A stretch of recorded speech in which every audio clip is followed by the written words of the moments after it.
Alright, we're live. Um,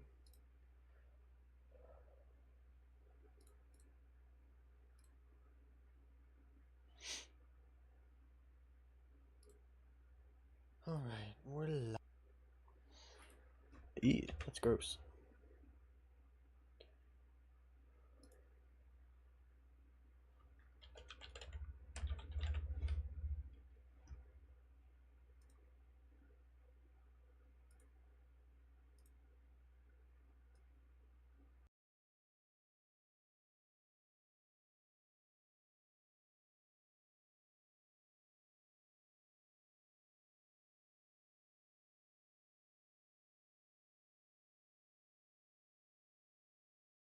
Um, Boy, this is gonna be interesting.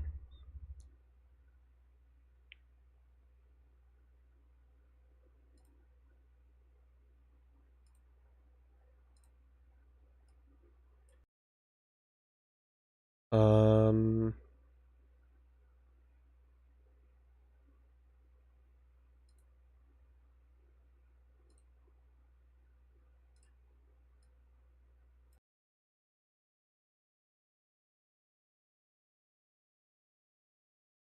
Goodness, I wish Streamlabs just had Discord's noise suppression. Discord's noise suppression is so good.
Alrighty, let's get working on this.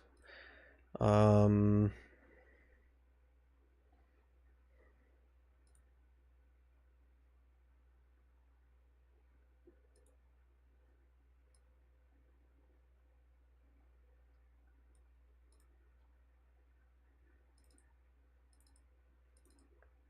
oh, music, that's what I'm forgetting. Anyways, there we go. That should be good.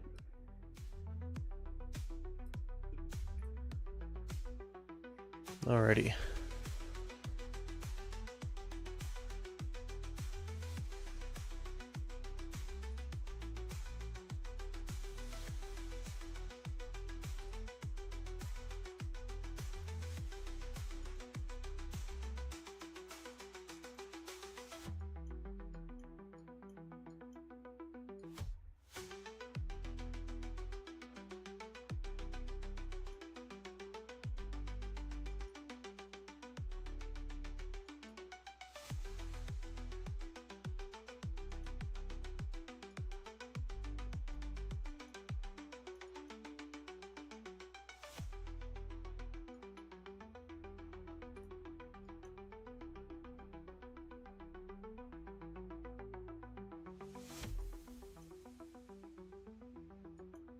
Goodness, it's been a second since I've looked at this code.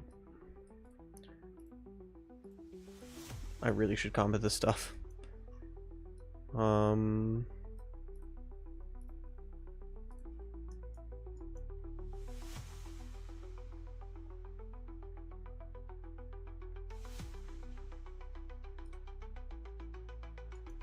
Let me test something. I don't know if I actually coded this.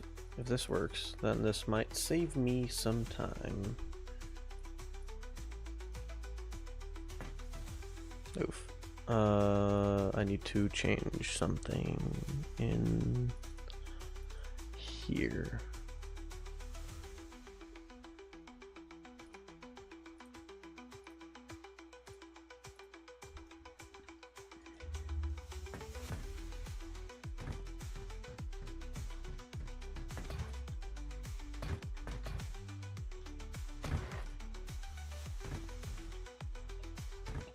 Interesting.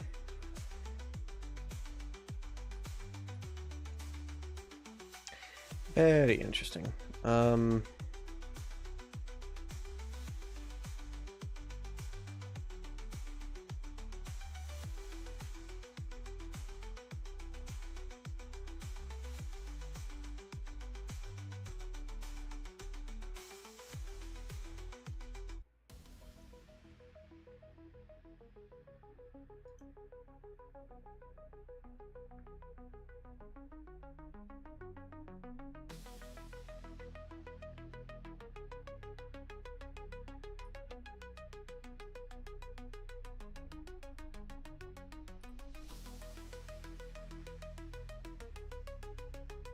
Already.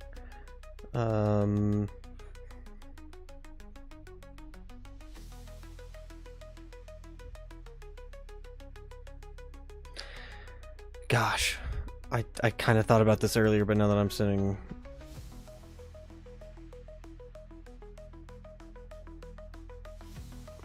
here now and actually trying to figure out how I want to do this.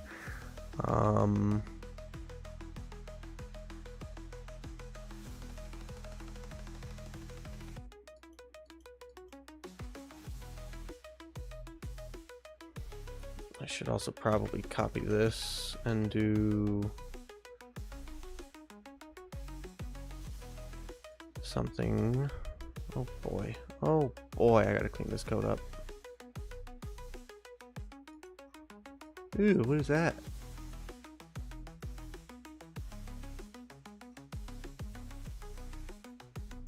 Disgusting node connection.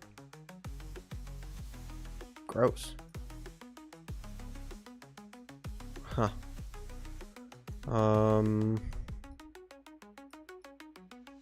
need to drag. Goodness gracious, I am tired.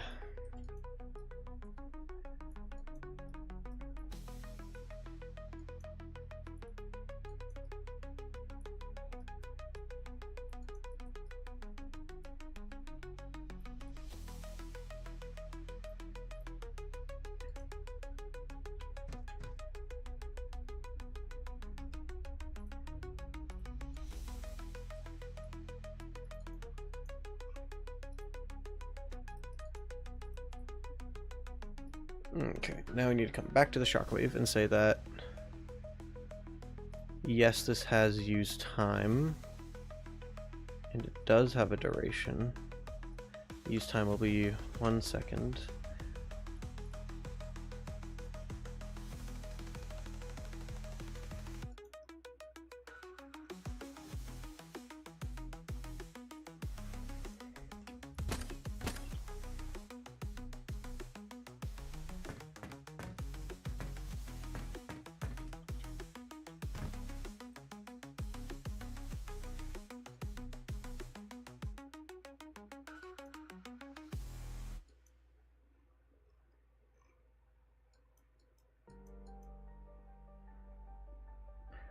Hey man, what's going on? We're just working on the Shockwave ability, which I seem to have broken apparently. So that's very nice for me. I'm kind of revamping a lot of my ability system because I'm rethinking how some of the abilities work. one of the things we noticed in old Onyx, back when y'all were testing for that, back when I had stuff for y'all to test, that's the only reason why we haven't had test sessions, is just that this version is not ready for testing quite yet. I want this version to be really polished before I stick it in the hands of y'all. But we just noticed that certain abilities weren't getting used just as frequently, so I'm revamping a lot of the abilities and reworking how they work, and also I just have to rebuild it to work with the GMC, so yeah, trying to figure out how to get all this to work in one nice coherent system for me to design and work with. And I'm noticing some flaws in my current system, and I didn't comment any of this, so it's really confusing. I should probably just go through and comment this, because yeah, this is genuinely confusing. So yeah, that's probably what today's gonna be, is just cleaning some stuff up. I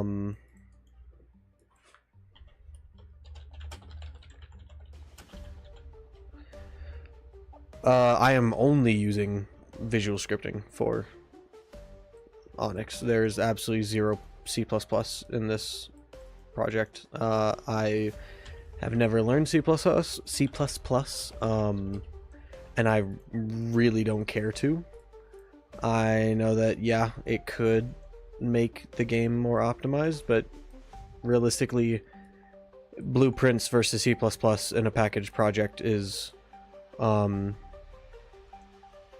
yeah, Unreal's visual scripting is very powerful, and it just keeps getting better with every Unreal Engine version. So like, that honestly was one of my biggest challenges. Was people said that you could not make a game entirely with blueprints, and that I just took that as a challenge.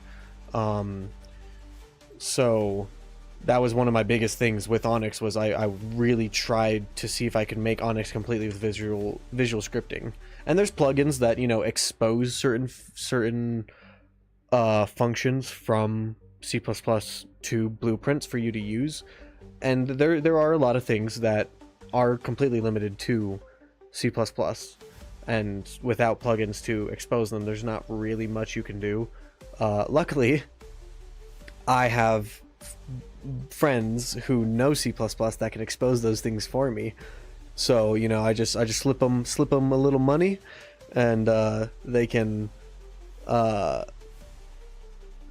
they'll expose those things and essentially make me a custom plugin that exposes it to blueprints, and I still continue my challenge of making this entirely in blueprints. Yes, I'm cheating a little bit, but this is what I know. Like, to me, like, this is just what's readable. Like, yes, granted, I can't just, you know, tell you exactly what's going on in this code, but like, I can tell you just immediately, like, this happens, and I can tell you kind of just very quickly look at this and tell you what's going on, because this is just what I know.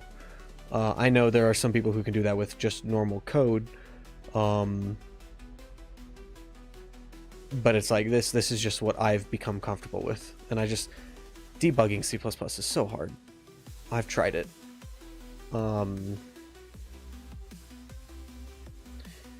Yeah, that's kind of where I was. Honestly, it took me, I think, 3 tries at Unreal Engine to actually understand the visual scripting. Like, the state that I'm at with it right now is,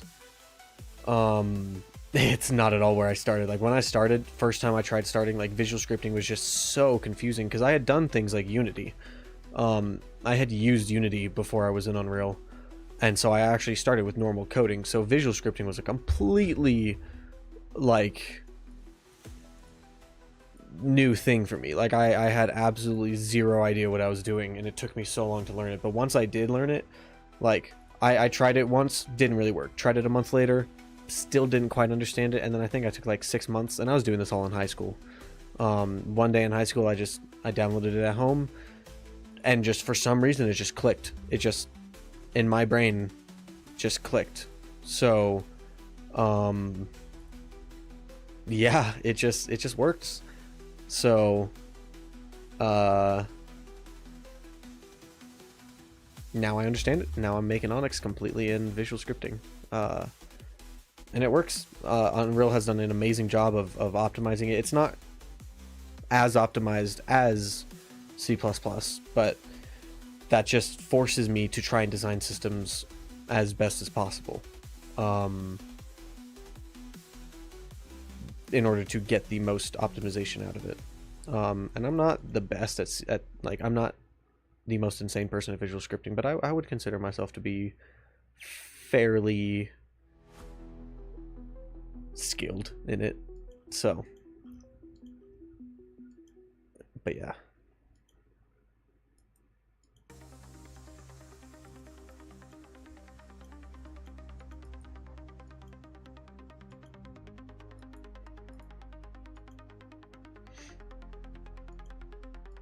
But all this code is breaking my head, and I have absolutely no idea what I'm doing anymore. I did not mean to hook this code back up. I want this to be Shockwave.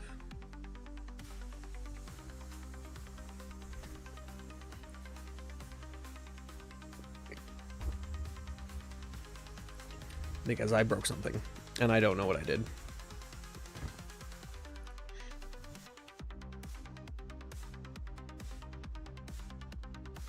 Maybe I uncheck that.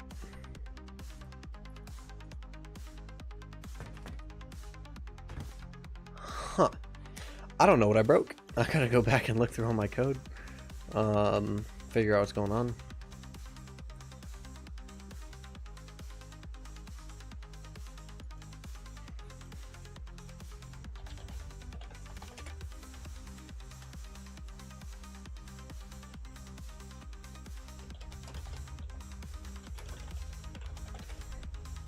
And debug all this stuff because I coded this like 4 months ago, and me being dumb didn't comment anything, so I really don't understand what this is doing anymore. It's been a minute.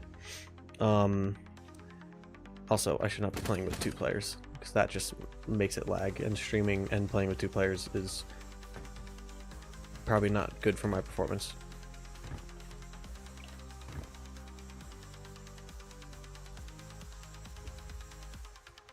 Okay, so it says I am using the ability, so this should be coming true through here.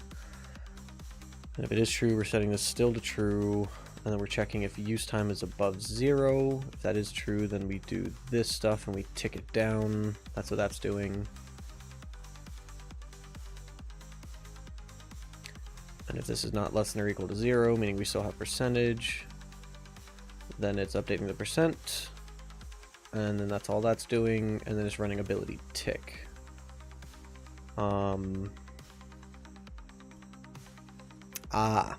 So all we have to do is still just call activate primary ability. That's all we need to do.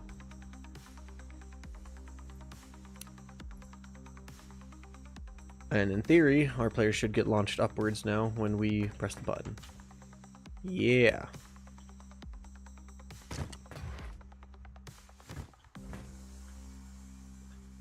Oh boy, but it's constantly launching our player upwards for every frame that we can launch them.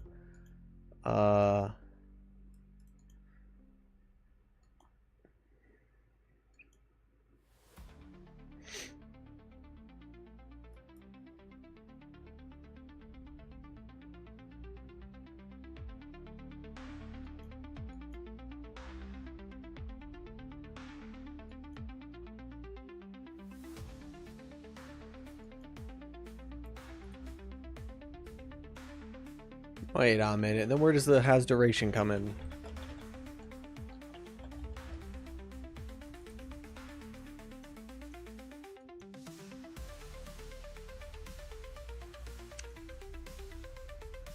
Oh.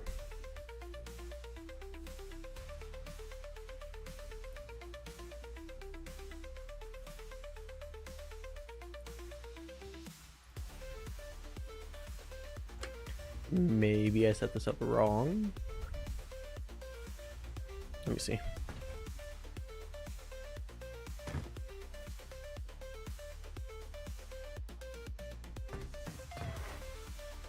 Huh. Yeah, I think I set that up wrong. So this code is where I need to do that. I would assume.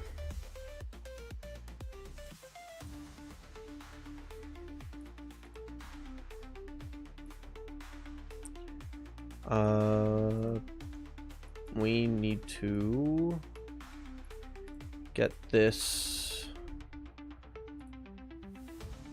and then when we call this, we want to call I don't know what to call this.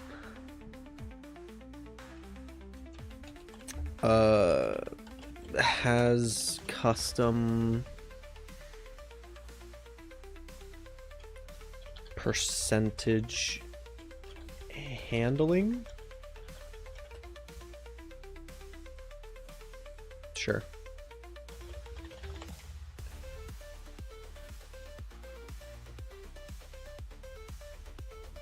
This is my favorite song in the album.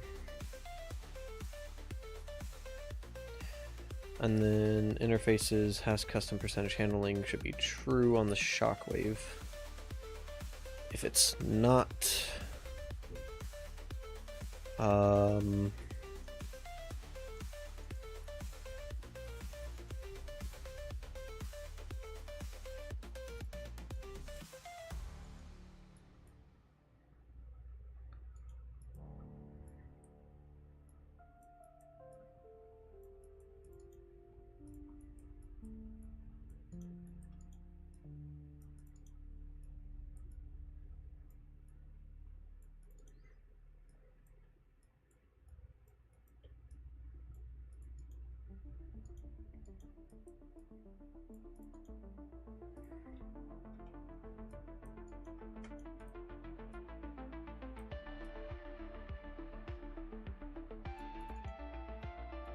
oh, that's what this is. Okay.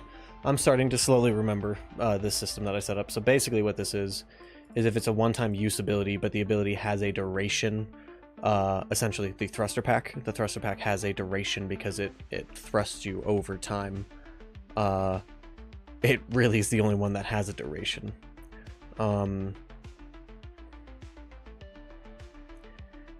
Yeah, that is something that I think took me a while. A lot of this stuff you're seeing here, though, these are all custom like functions that I've made. Like update ability percent, that's a custom function that I've built to update the percentage of the ability, and then if it gets it updates the UI of it. So like that's why like this is all stuff that I've hand built, so that's probably why it's also not as easy to read. But like Unreal, as you use it more, you'll notice on the side here, like these are all the variables in this component.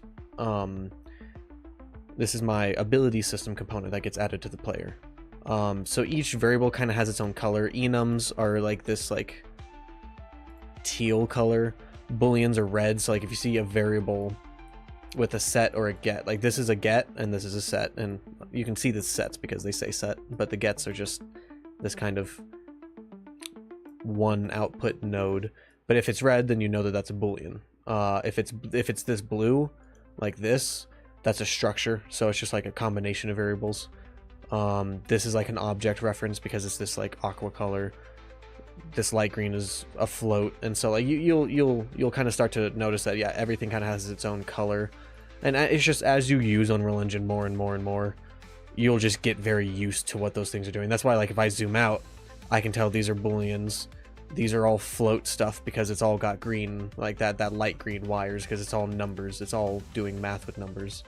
So it's just watch some videos on some like, you know, beginners of Unreal Engine stuff, and they'll take you through the UI, take you through like blueprint visual scripting, and then from there you just keep coding some things. You know, you just ask Google, hey, how do I make a jump? In Google, or you know, find a video that shows you how to make a jump, and then, oh, how do I add a double jump? And those tutorials, like, I wouldn't call myself an expert just because I will never think that I'm an expert in anything, but like with the skill that I have with Unreal Engine now, I personally would never follow those tutorials just because the way they teach it is really dumb if I was actually trying to make that for a real game.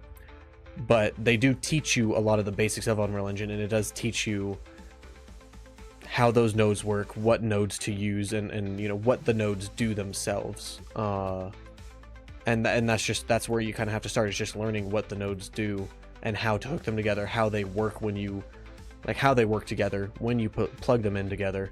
The big thing to understand is, like, this white wire is your execution path.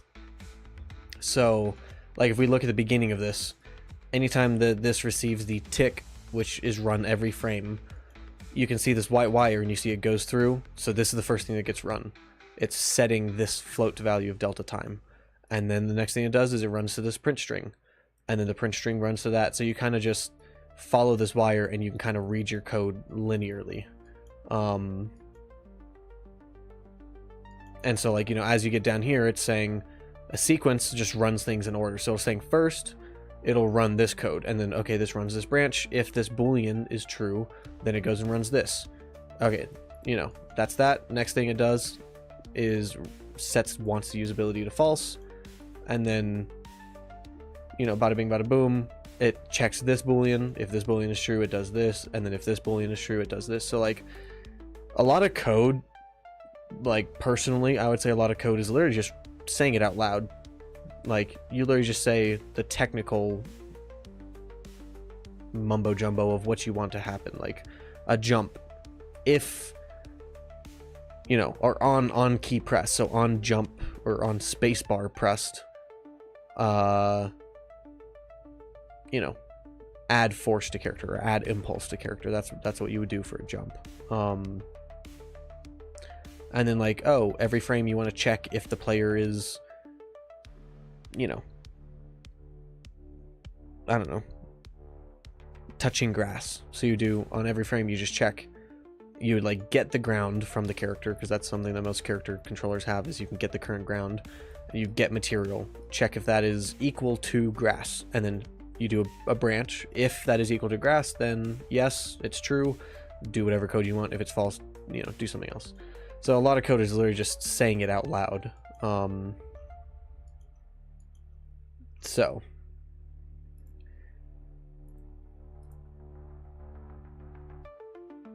yeah.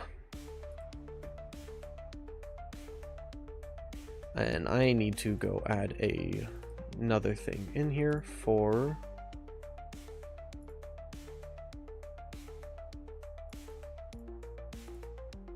actually, I can just do this.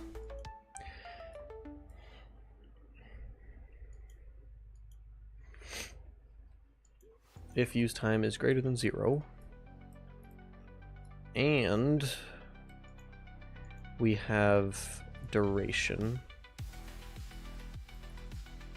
then, or if we don't have duration, then we just want to run this normal code. Actually, we want this, it has secondary action.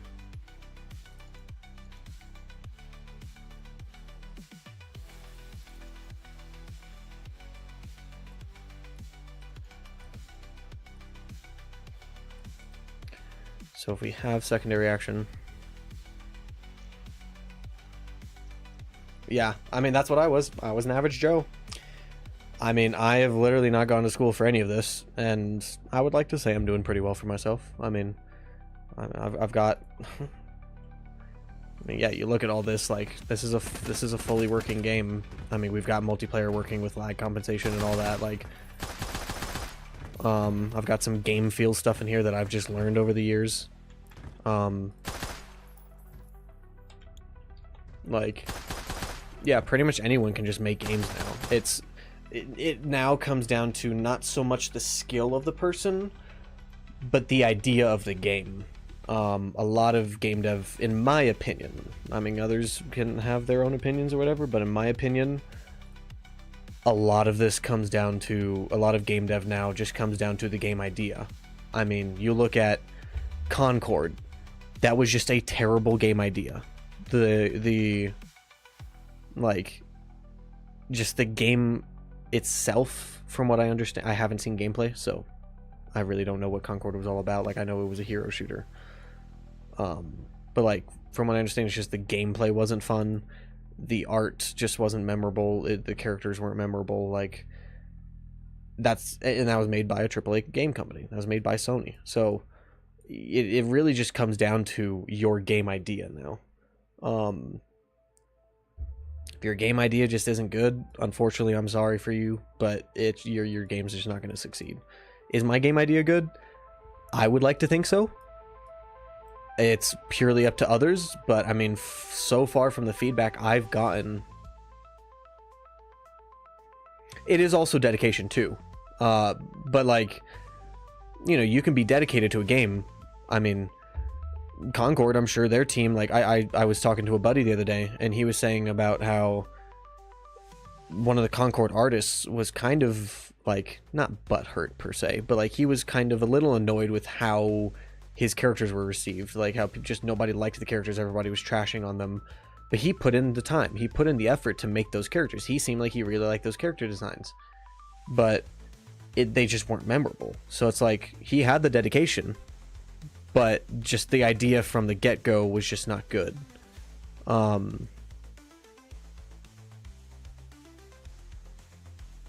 Yeah, and then that is the thing too, is, I mean, my game idea is a pretty decent scope. So, but I've got the motivation and the dedication to finish it. Like, sure, I've had my moments where I'm just like, goodness, this is taking a while, you know, blah, blah, blah. But I also sit down and look at it. I'm still learning. Like, I don't pretend to know everything about game development. I know quite a bit, and I do know a lot. And the things that I know, I'm fairly like spoken about, because I truly believe that I am like well versed in those areas. But I'm still learning. Like, game development, you never stop learning. So but it is one of those things that, like, I've sat down and I've thought about it, and I've just gone like, you know, this is taking me a while, is it even worth it? And I mean, it is worth it, in my opinion. Like, I'm having fun coding this, I'm having fun playing this with friends. Will it blow up? Who knows? That's all dependent on how I market it, and if the game's actually genuinely good. And to me personally, I think it is a very good game. Everyone that I've shown it to, everyone that's seen it, has pretty much had good things to say about it. There's, you know,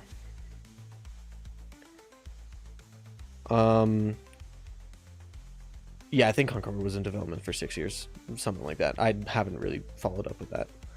I am gonna go semi-live service. I'm not going free to play. I hate the free to play model. It's my personal opinion that free to play gaming has killed gaming, just because it's all about the money. It's not about the game anymore. It's all about how can they make enough money, which is funny, because when you think about it, if they truly spent the time to make a good game, they would make a lot of money. Like, they just don't care about the games anymore that they're making. It's not a passion project anymore. It's just, how can we make money from this? This is a passion project for me. So I refuse to add microtransactions. I refuse to. It's going to be like the olden days of, you know, I release the game, people buy the game, that's it. They have everything in the game. Yes, you have to spend the time to unlock things and like unlock armor and customization and stuff, but you will have access to all of that. Nothing's going to be limited to you having to pay more money. Now we're going to be launching with multiplayer, and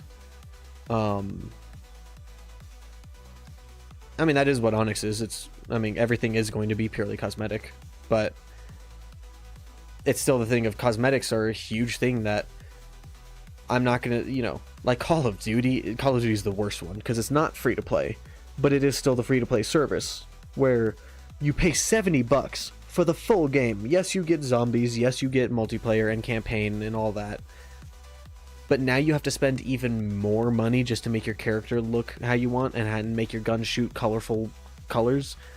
Like, to me, that's crazy that you have to spend an extra $20 just to make 2 guns, have a tracer pack, and come with certain attachments. Like, that's an insane amount of money.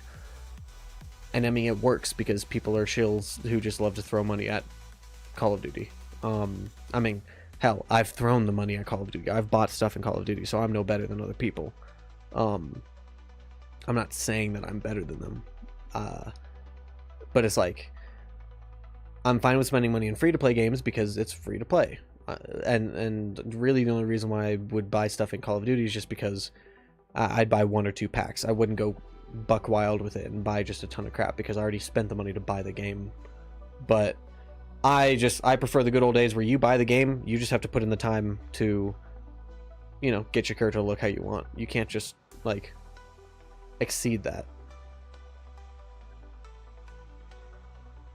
Yeah, COD is just very, very bad. I don't understand how they get away with as much as they do.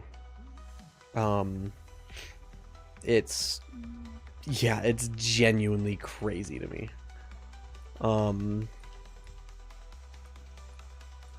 I don't understand it.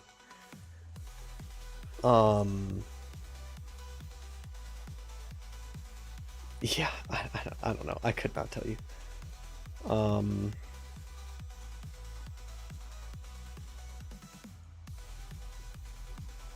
It's insane.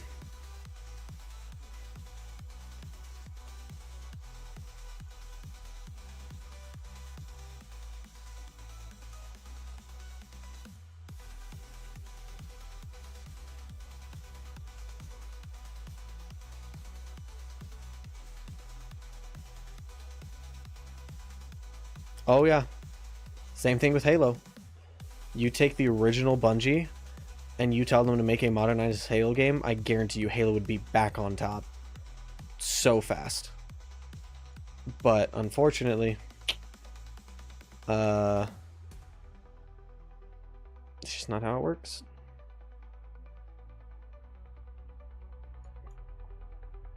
And they've moved on to different things.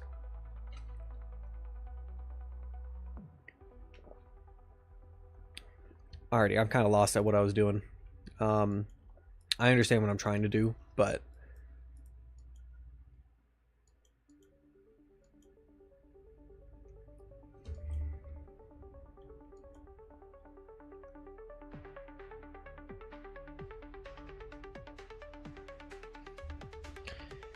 yeah, I mean, like, I think Infinite, gameplay-wise, was fun. It had a lot of potential. It executed well on a lot of things. At least the art style, in my opinion, was pretty good, at least at launch. I'm also very sick still. It's the only reason why I haven't done a dev stream in ages is that I've been sick for like the last month. So, but I'm slowly healing. I at least have my voice back. I didn't have my voice for like a week or two. But like Halo Infinite executed well on a lot of things, but like it's the whole thing, and I'm glad they're switching to Unreal because I can already tell you their next game, like input wise, is going to be a lot better because like Halo Infinite input wise is just horrible. It's like when I play on mouse and keyboard, I don't know what it is, but like they say that they've got super low input delay and that they've recorded it and they've done all the tests and they say that they have low input delay or input lag, whatever you want to call it. But personally, to me, their input just feels horrible. Like, it does not feel responsive to me, and it sucks. And that's genuinely the biggest reason why I've uninstalled Halo Infinite. I genuinely had a lot of fun in Halo Infinite. Their maps were ass, but that's a different story. But I genuinely had a lot of fun with Halo Infinite Sandbox, the very limited sandbox that it has. I mostly had fun with it. I just could not get over the aiming. Like, I love snipers in Halo. Well, honestly, Halo Reach, I think feels immaculate on mouse and keyboard. I love Halo Reach. My buddies and I hop on and play SWAT and snipers, and I'm just going crazy. Like, I'm getting insane, you know, like flicks and headshots and stuff. Like, Halo Reach to me just feels amazing on mouse and keyboard. It's what a Halo game should feel like. I'm also a little bit biased just because Halo Reach is my favorite game, and maybe that's because it just feels the best. Halo 3 I just can't stand because it's projectiles, and it just feels really weird compared to the rest of the Halo games. But like Halo Reach, and honestly by the extent of Halo Reach, Halo 4 honestly feels great on mouse and keyboard too, me personally. Like, Also, Halo 4 is hit scan from what I understand, so that's also why a lot of their weapons feel good. But, or at least very, very, very, very, very, very fast projectiles. Halo's, I'm pretty sure, always been projectiles, but they're just really fast. If I'm not mistaken. But yeah, I don't know. It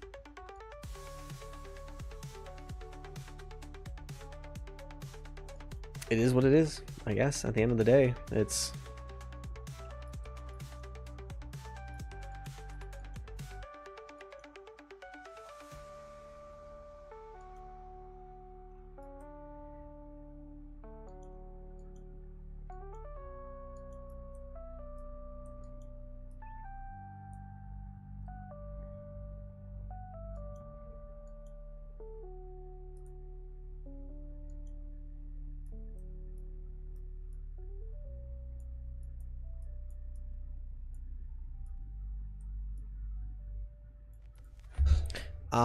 that's what I can do. Finally figured out how I want to do this, I think. Oh yeah, for sure it had some flaws. None of the Halo games were flawless by any means. But like, and I mean, I mainly play SWAT and snipers in Halo Reach. I very rarely play just Reach, like Team Slayer, just because honestly Team Slayer never really felt that good to me. Like personally for me, like when it comes down to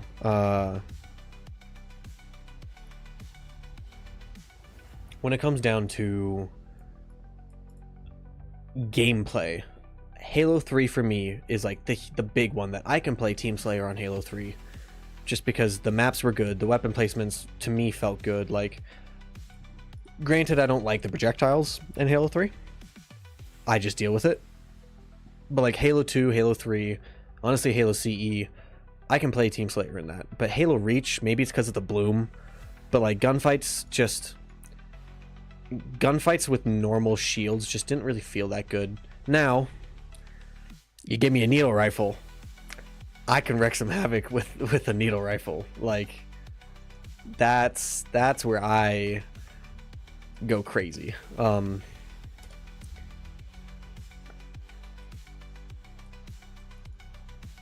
So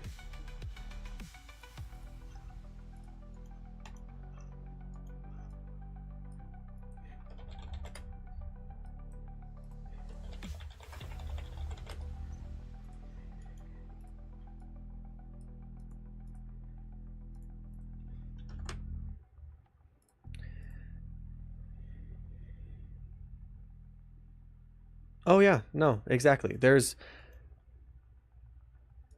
Well, the issue with it being perfect is like me, I'm making my game. Very likely, in my mind, Onyx will be the perfect game because I'm the one making it. Now, it may never have the perfect visuals because I'm not the one doing the visuals.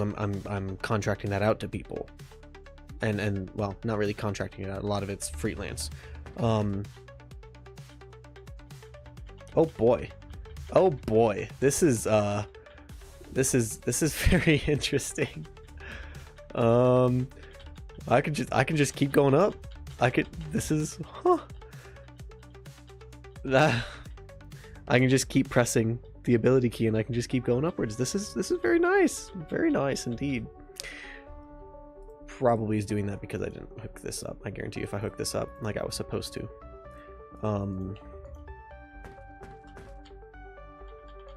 No, still goes up. That's crazy. Oh.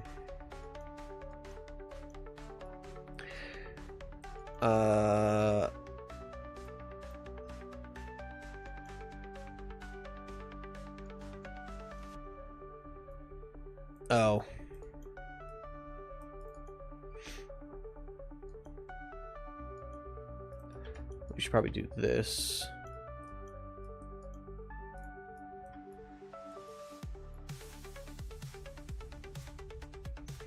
Oh, yeah, no, that too. especially with big teams like Onyx is mostly bug free.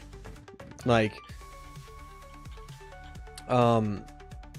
it is one of those things that with big teams especially, it becomes very hard to not have bugs because you have so many people working on various systems that all have to work together. And with that, you like, if people have different coding styles and different, like, you know, if they code just different ways, then you're just, it's one of the reasons why I pretty much refuse to bring on another coder onto the project, because I have a very specific way that I code. I love using interfaces for a lot of things. I like breaking things up into different classes. I think that's considered object-oriented programming, but I'm not 100% sure on that. But like I have a very specific way that I code, and if I brought on another coder, I guarantee you the amount of bugs that would rise from that would be insane. Because a lot of my stuff, I code for the future. So like if there's something that's not in the game yet, I have still very likely programmed my systems to account for that, because I know what Onyx is. I know exactly what is going to be in Onyx. So like my interaction system is built to work with vehicles out of the box. Mostly. There's a few things I have to add that, I haven't gotten around to, but it's pretty much mostly perfectly built to work with vehicles, because I know at some point we will have vehicles. Somebody else built the interaction system. They might know that we have vehicles, but they don't know how I'm gonna implement that. So yeah, I don't know. It's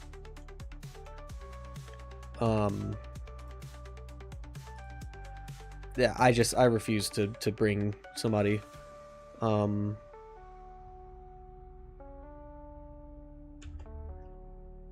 just because, I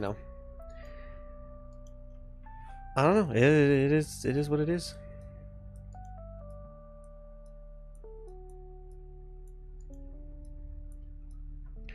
Also, that's why the system wasn't working. It's because I was dumb and didn't plug things in the right way. I mean, that worked. Except for that fact. Oh boy, what did I... Oh, this is supposed to be one. Now it works. Now if I spam the ability, I won't go flying upwards anymore. Yeah. Oh, it worked. I didn't actually think that would work.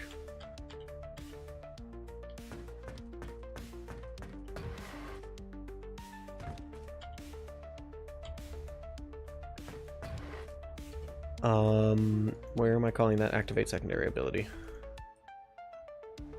Here we go.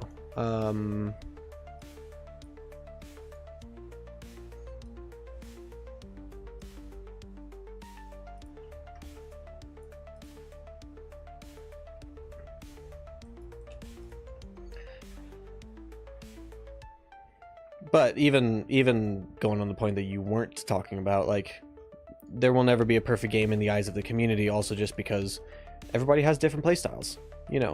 You can settle. Like, I'm not a huge hero shooter guy, but I still play Valorant and Marvel Rivals and, other hero shooters. Like, I'm not a huge... I'm a Halo fan at heart. I'm an equal starts kind of person. Like, but I still play Call of Duty where that's not equal starts. Like, I personally love equal starts because to me that truly is the... Like, that truly shows the skill of a player, that you can take equal starts and, your strategical thinking of, oh, I'm gonna go grab the sniper rifle. That's obviously not a hard decision to make, but it is still a thing of, you made that decision. Maybe you have better map knowledge, so, and you were able to get to the sniper rifle faster than the other player, and so because of that, you outplayed them. You are the better player, but they might still be able to kill you faster,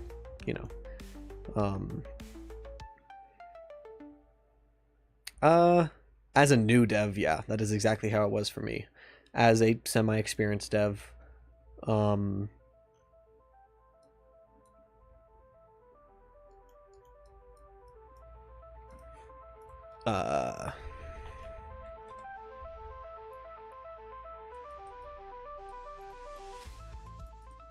am I doing here?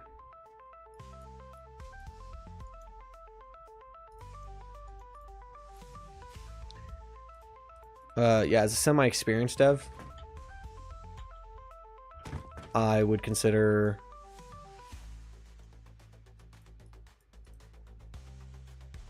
Oof, no, I need the speed. Only if it's greater than.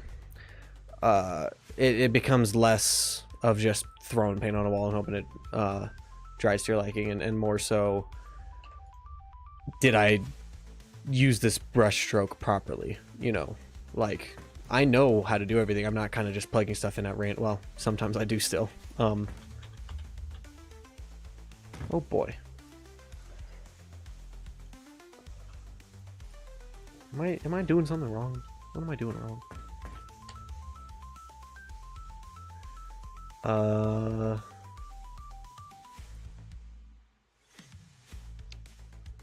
Oh.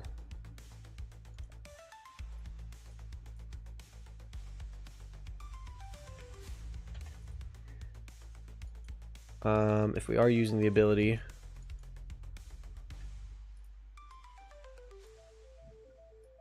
and the ability percent,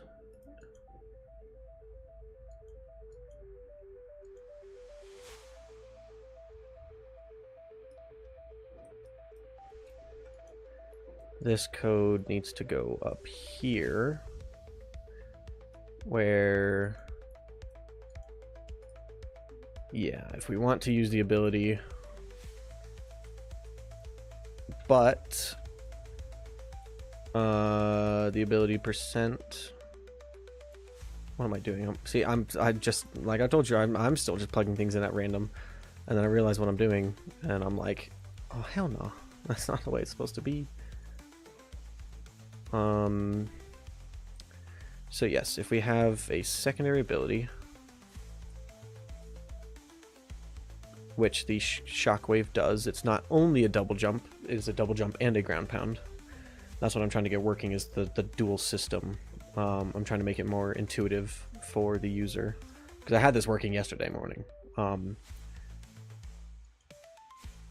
I guess this morning, but I'm trying to revamp the system to be a lot more intuitive, because I want this to be super readable, because that's a huge thing about these dual action abilities, is you need to know that it's got double action.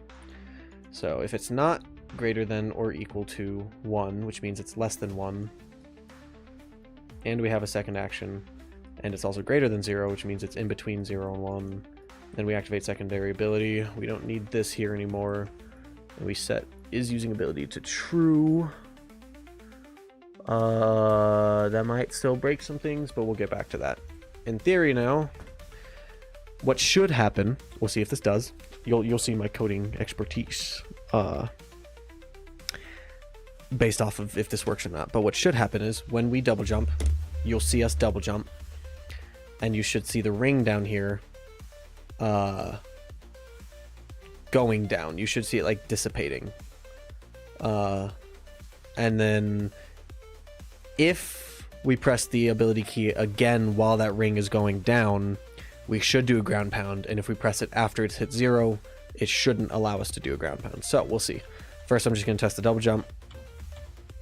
Well, yeah, it worked. Now it's recharging. I need to mess around with the recharge times. But, yeah. So if I press double jump and it's 0 now, I can't, I'm spamming the key and I can't do anything. But if I double jump and press it again, boom, it works. Obviously sound animations and effects will play a huge part on whether or not, or on how this feels. Right now it's very much just the gameplay. This blue ring is the Shockwave effect. That's one of the things we'll also work on today, is we'll work on basically the higher you are, the bigger the radius, the more force and the more damage that the Shockwave does. But it doesn't just do normal damage, it does EMP damage. So you pretty much won't kill somebody by doing the Shockwave, but you can EMP them, and because they're getting launched up, you like you know, you can like EMP into the ground, and then you can look up at them and like headshot them and kill them if you can hit the headshot. And by that time, they've probably also dealt a bunch of damage to you, so they've probably thrown a grenade at your feet because you're just standing still. You can't... It's a trade-off, you know. You can ground pound. Also, you can see I'm not landing where my reticle, my ground pound reticle is telling me I will, and that's something we'll also hopefully fix today. Pretty much, gameplay-wise, I want this entire thing to be finished today. So... But yes, you can see it is all working properly, which is sick. It's exactly how it's supposed to function. And you can actually like aim it. We're also gonna fix. There's a lot of things to fix, but you can aim. It has a maximum angle that you can aim, but you can like, you know, you can aim it. So if you want to go straight down, you can go straight down. Maybe I might make this 1.5 seconds, that we have a little more time to kind of guess where you want to go. Maybe that I still want you to have some upwards velocity, so maybe like 1.25.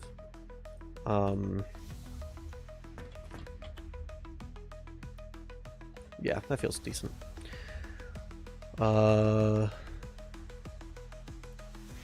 Okay, that works now.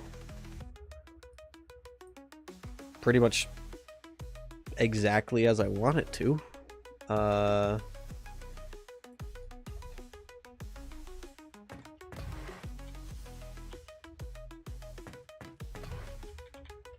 Honestly, I'm very impressed with how well that's working. The only difference is I want it to where when you actually activate the shockwave, it immediately skips to 0. That's the big thing, is for the duration of the ground pound until you hit the ground. So like if I just I don't know, I guess we'll stick like a huge spiral staircase in here.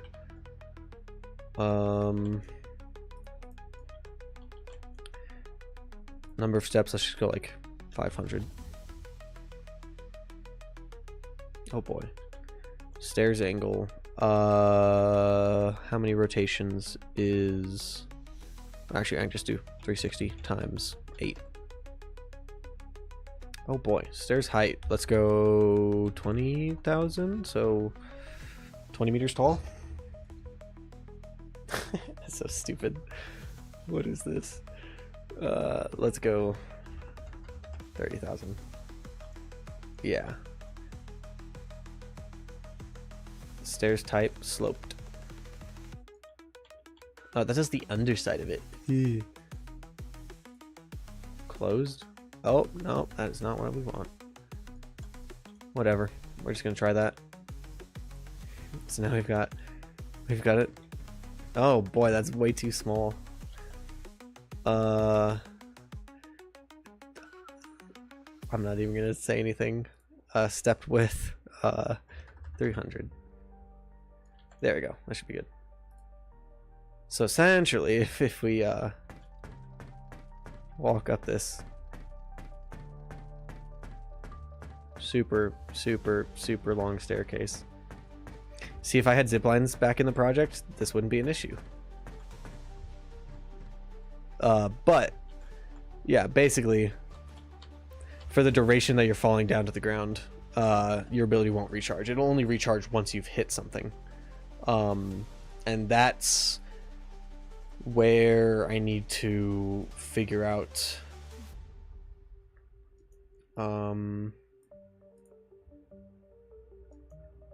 I think I have a system in mind for that. Because we set this to true, we said we're not using ability.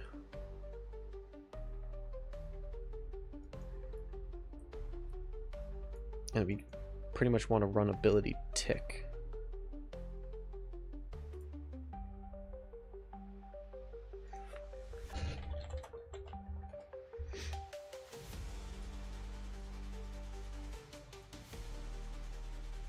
If this is finished, then we want to run this stuff.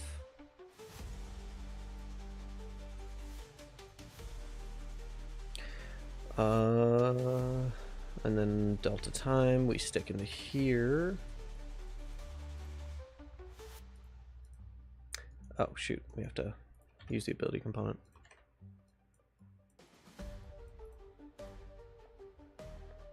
And then in our ability tick in this, we want to just print out the string key of ability tick, I guess, and we'll just say ability ticking duration.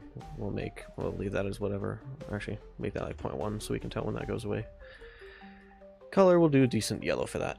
Let's see. In theory, we should always see ability tick at the top left of our screen while our ability is running. And yeah, it's constantly running. Our ability is constantly ticking. We are not recharging. So what we can do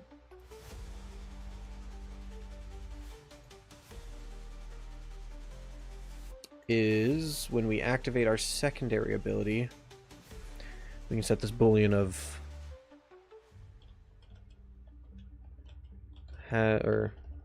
is ground pounding.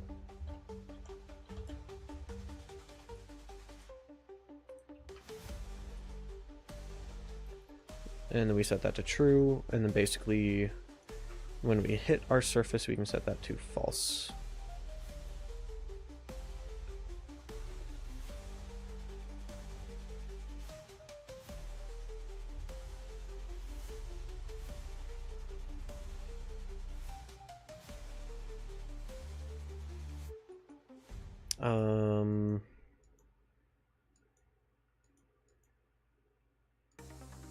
And then also, yes, if we use our secondary ability, we also want to update ability percent.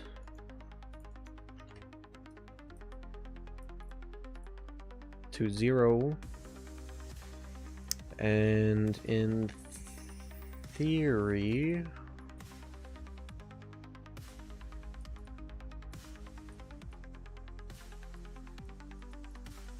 that should work exactly how I want it to.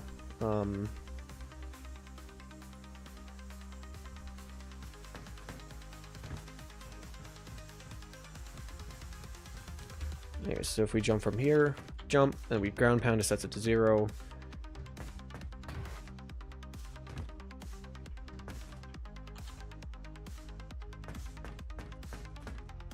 I think it's working.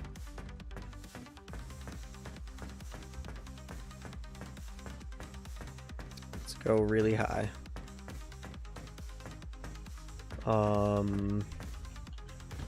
Oof, I almost just fell down in the middle. That would have been really bad. No, it started recharging. Let me just set the delay to 0 just so I can more easily see.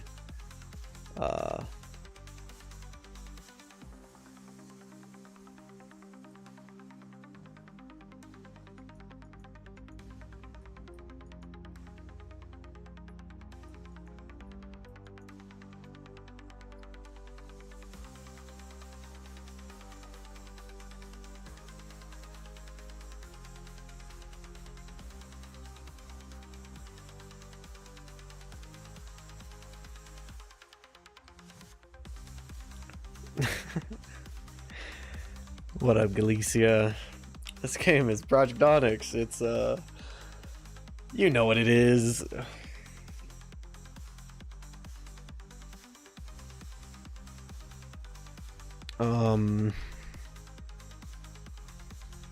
What's going on?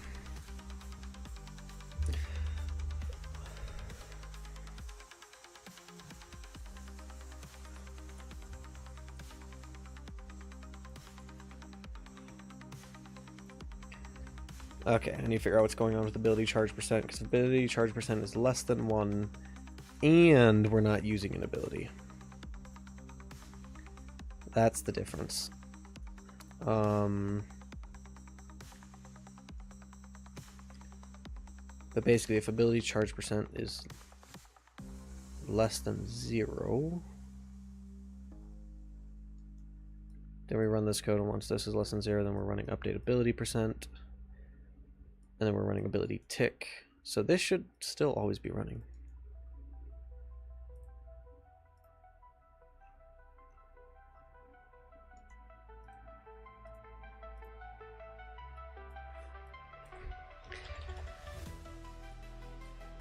And this is where debugging comes into use.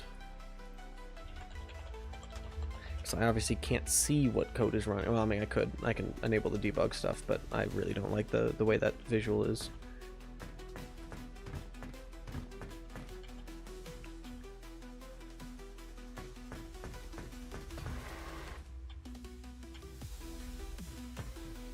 Huh.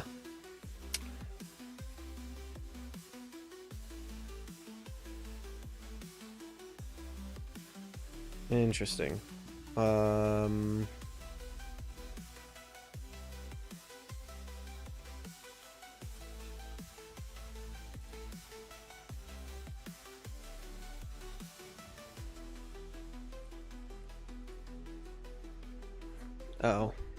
that's what's going on.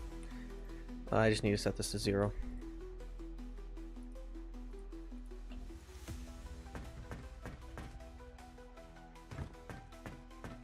So now if I double jump and slam, no, it starts recharging instantly. That's crazy. Why is that going on?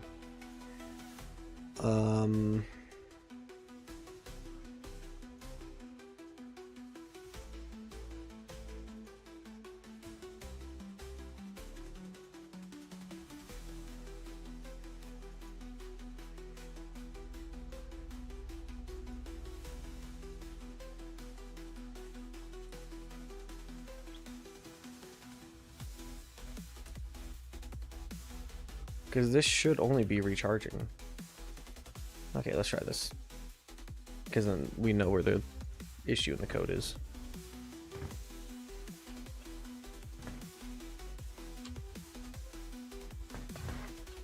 Okay, so yeah, that is where the recharge code is. And that's the thing is, as long as we're not using an ability.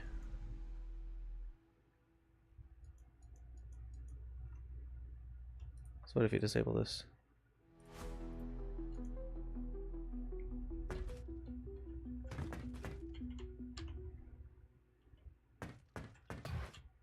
Then yeah, it doesn't recharge, so it's still something here.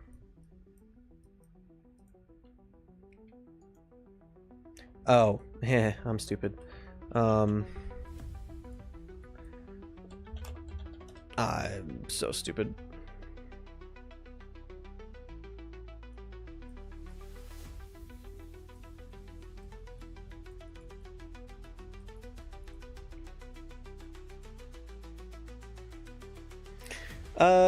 Yeah, technically twice. I plan on, I want to make a video talking about all the times that I've restarted and why I restarted, because there are genuine reasons for each one.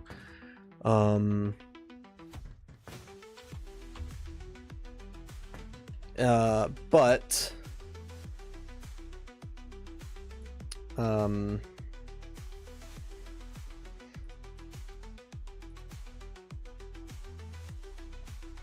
let's see, recharge time, we'll say 6 seconds. I think that feels fair. You know, I've restarted twice. Basically, long story short, first version of the game, I had no idea what I was doing. I was learning how to code, learning how to make a game. And then second version of the game was actually figuring out, I restarted because now I know how to code, you know? So I restarted. And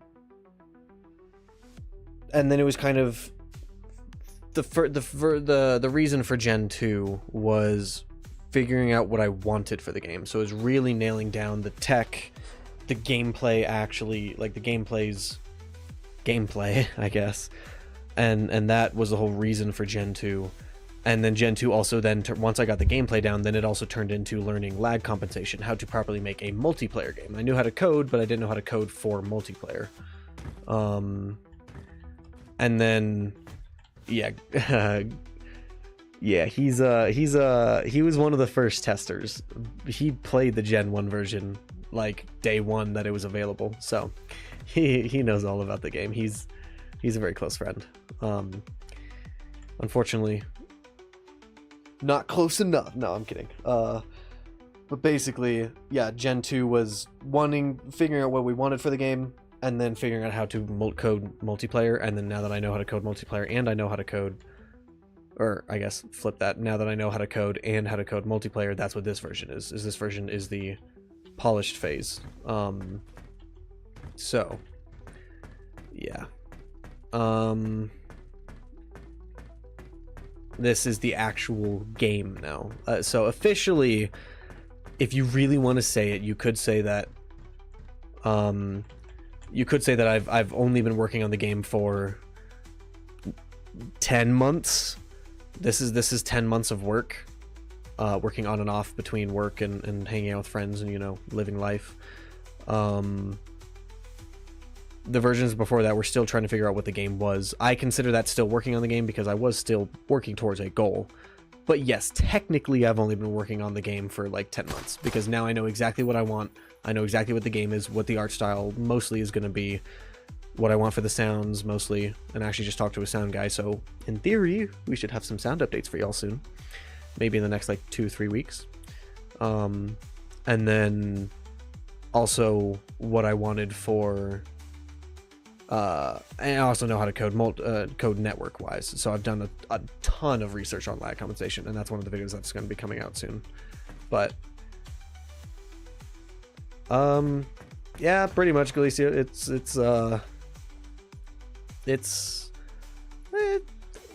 It definitely feels different, like especially shooting. Like, I've done a lot of stuff to make shooting feel better. I don't know if it really comes across in the video, but like between old and new Onyx, like just the way I handle recoil just feels a lot better. Also just the fact that this version has dual wielding, the abilities are vastly different than what they were in Gen 2. And this version just is a lot more reliable, just feels better. Animations are good, like the art, like, yeah, trust me, Gleazy, like this is gonna, when you test this in like 2 or 3 months, because you're definitely joining for that, I'm making sure you're joining for that, it's gonna feel so much better. It's honestly gonna feel like a whole new game. Oh boy, I can't even walk up these stairs. But now if we jump, boom, double jump, bam, right into the ground. That's sick. Okay, that works pretty much exactly how I want it to.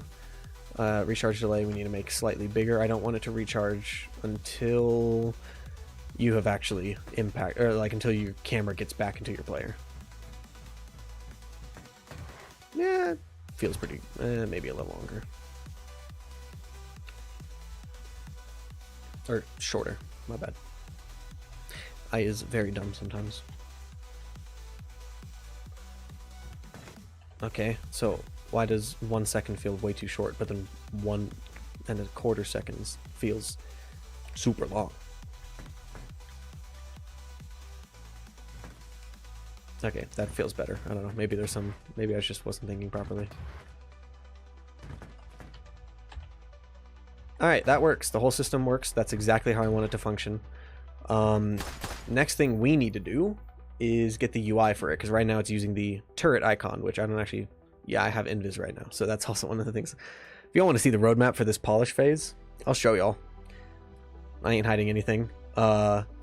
This is all the code that I still have yet to do. Right now we are working on the Shockwave, so I guess I should move this to the top of the list. That's what we're working on right now. Hopefully this should be done by the end of the week. Then we've got all of the animations that I still need to do, all of the art, and then all of the audio that our new audio guy will be working on.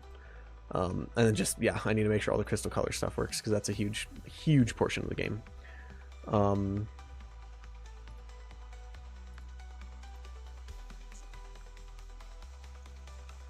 Satisfying?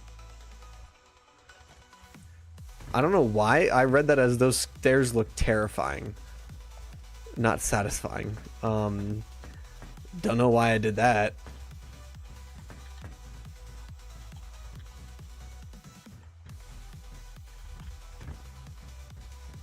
Actually, I'm sure falling down the middle of this probably is... Nope, because GMC has this weird thing where it like bounces you away from the surface when you walk off of it. I really hope that's a setting I can change. That's really annoying. That's actually really annoying.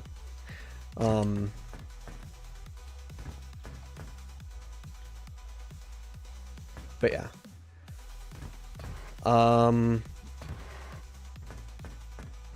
Yeah, no, in reality it's not that bad. Like if we go back to that, like code wise, the Shockwave's probably gonna take me the rest of the week. The dual wield data table, that's gonna take me maybe an hour, maybe an hour and a half to set up code wise. But then from that, what the data table is it's this. It's literally just the list of all of the data.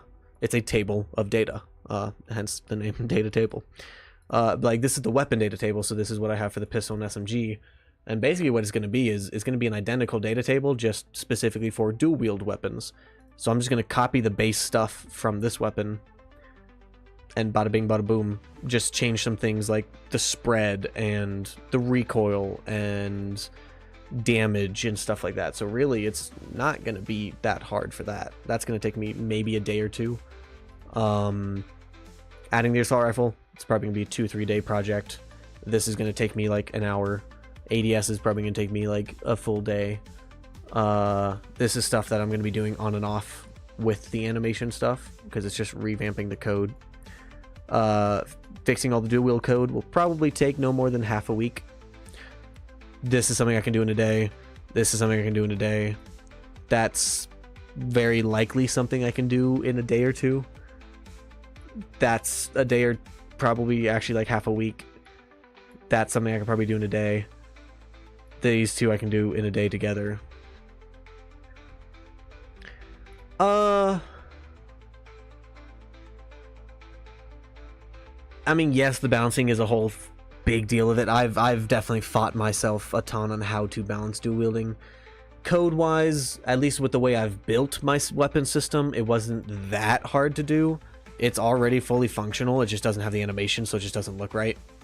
Like, you know, if you look in the top left, my left weapon is a pistol and my right weapon is an SMG. So if I left click, it shoots the pistol, and if I right click, it shoots the SMG. And I can shoot them both at the same time. I can walk over, I can swap my left weapon for an SMG and have the right weapon be, you know, like you can tell I'm shooting 2 SMGs right there. And the recoil is insane.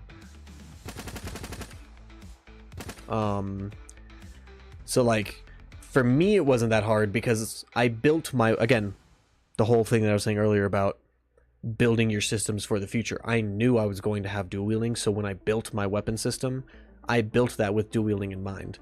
When I built how I handle shooting, I built that with dual wielding in mind. So yeah, the recoil, and that's why I need separate recoil values for dual wielding versus non-dual wielding, because like this is a decent amount of recoil. It's easily obtainable. Maybe it's something that, you know, when we do controller testing, it might be a little much, but you know, that's something that comes with testing. But obviously 2 of them is twice the recoil. But like it's just the thing of I built all my systems with the future in mind, because again, that's what the whole point of Gen 2 was figuring out exactly what we wanted for the game. Gen 2 never had dual wielding, and we decided we want dual wielding. So I built all of my systems with all of this stuff in mind. So that's the only reason why I was able to add dual wielding easily. Something like Halo Infinite, which was very likely not coded with dual wielding in mind, I guarantee you they can't just easily add it, because same thing with playable elites. I understand everyone wants playable elites in Halo, and I understand that modders have gotten it playable, yes. However, to truly build that into the system, that would take a huge rewrite of their code base. I guarantee it, because that's just, it's not something that's properly built in. In order to properly build it in, that would take a lot of time. So yes, I kind of hate it when people say, oh well, modders have done it. Yes, well, modders are doing very, very, very, very like specific workarounds to get it to work. It's not like modders are just going in there and checking play as elite. No, they're doing very specific things to play as an elite. And it's like, not to mention, imagine the amount of animations that now have to be built. The grappling hook in Halo Infinite, how is that going to work on an elite? Do they have to, like, create specific stuff on the armor for that to attach to? Like, do they have to create specific elite grappling animations? Do the elites just have their own Covenant grappling hook? Like, there's a lot to think about when it comes to that. Like, Onyx, right now, I didn't build current Onyx to work with multi-factions. So me adding multi-factions in Onyx would be a pain in the butt. Technically, I've built my ability system to be able to be added to anything. So in theory, like, the abilities could work on a multi-faction system, but like, still, the animations is a huge thing.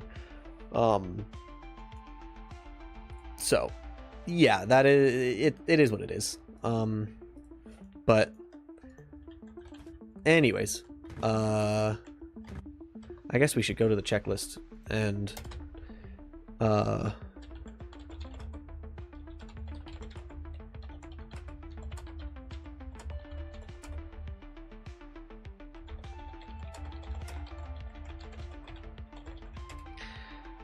we need to fix Shockwave icons. What's the next thing? There's a few things we want to do for this. Get height based ground pound effects working, or gameplay. Game pally. Why do I always type game pally? I just type gameplay so fast. I always type pally. Next thing we need to do is I want to accelerate the player as they fall. So as the higher you are, the faster and faster and faster you'll fall. That way, you know, it kind of makes sense of why you deal more damage and why the shockwave's bigger based off of your height, because you're just accelerating, so you're hitting the ground at a higher speed.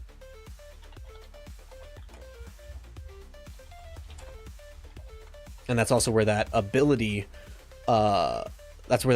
tick will come into handy, because that's where we can accelerate the player, is in that function. So I've already set that up and it just works. I don't have to do any more code in that ability class.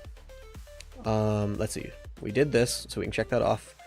Fix the icons, get the height based stuff working. Oh, we need to deal impact damage. So one of the things with this is that the ground pound will deal EMP damage,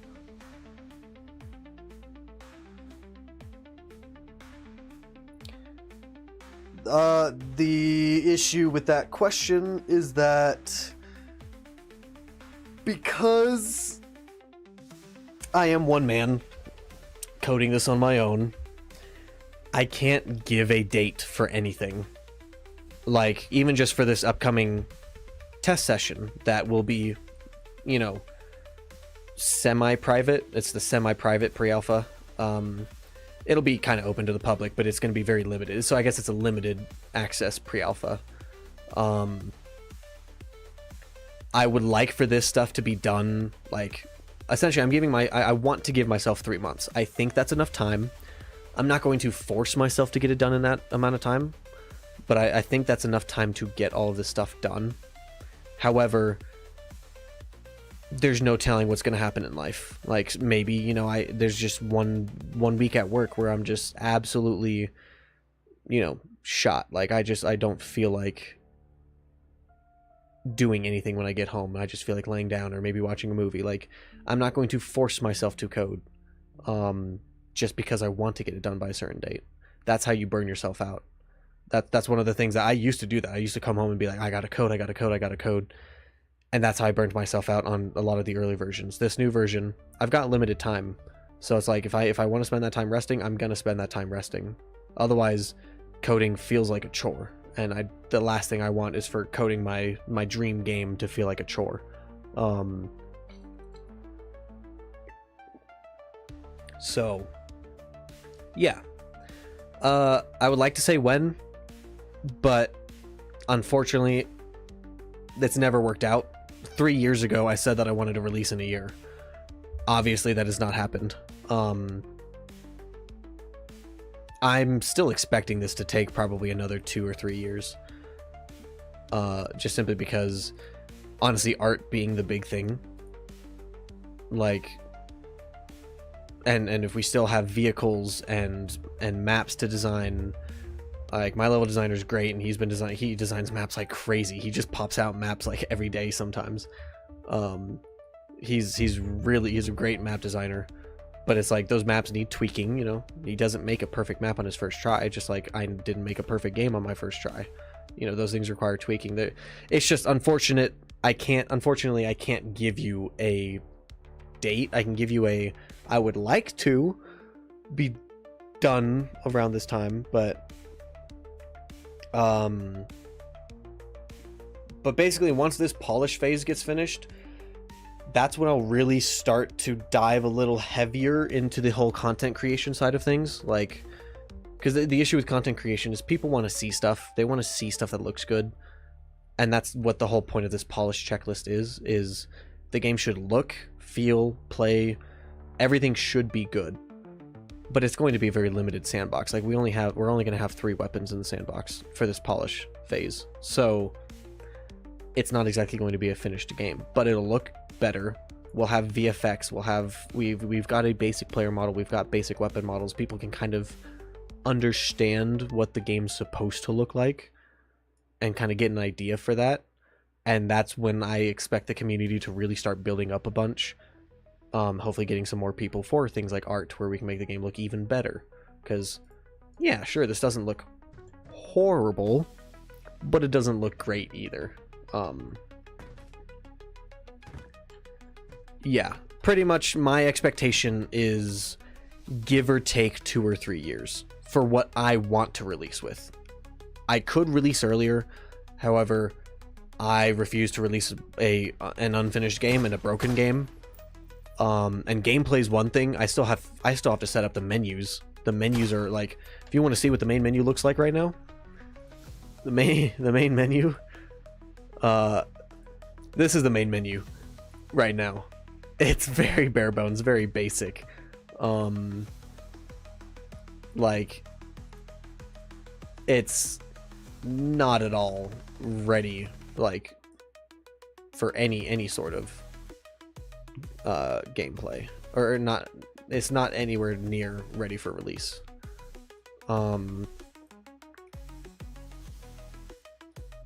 So yes, this is Unreal Engine. I know you said never mind, but whatever.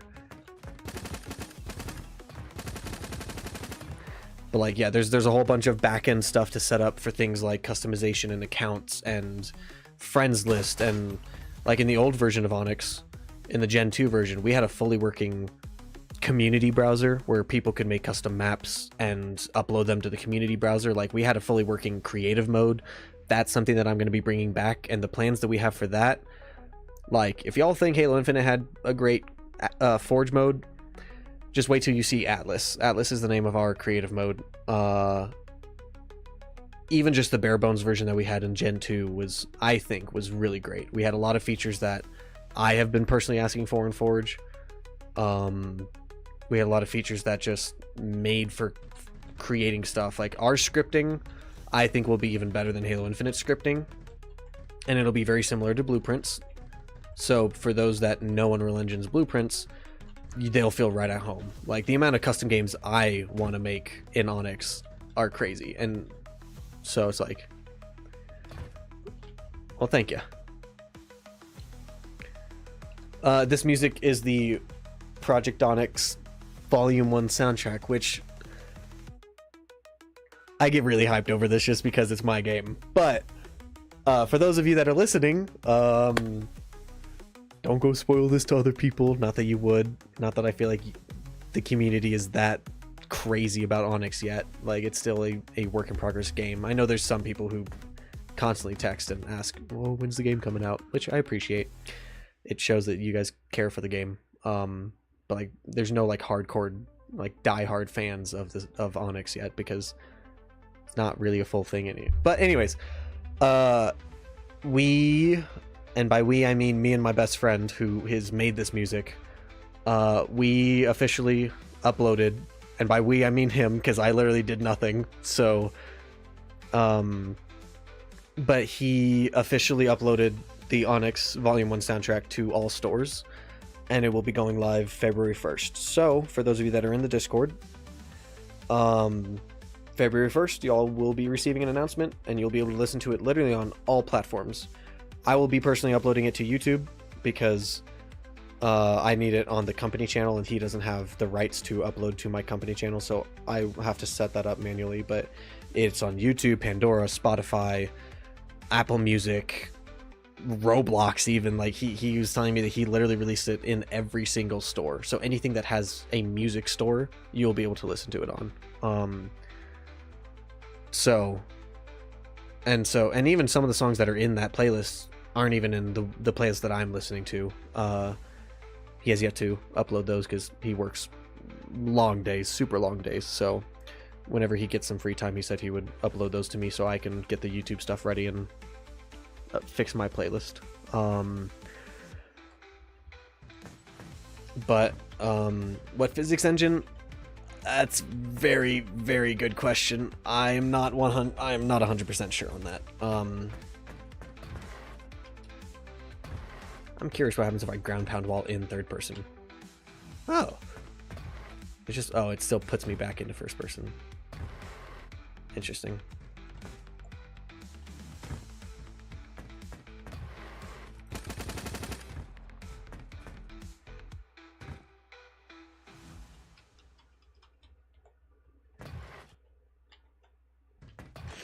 All right, let's get back to work.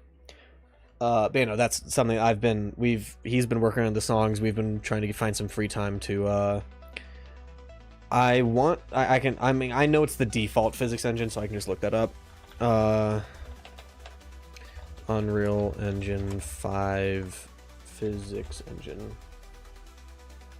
Yeah, it says Chaos. I believe it's Chaos.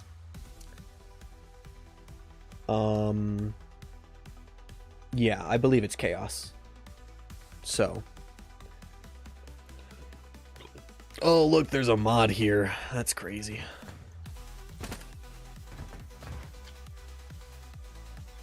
Huh. That's interesting. I didn't make that jump. Oh, there we go. Okay. Oh, the reticle's still there. Oh, I guess that's the next thing we should add to the list. Proper ground pound reticle. Alright. Because this is supposed to disappear if you don't ground pound within that duration that you see down here. If you don't ground pound within that duration, it's supposed to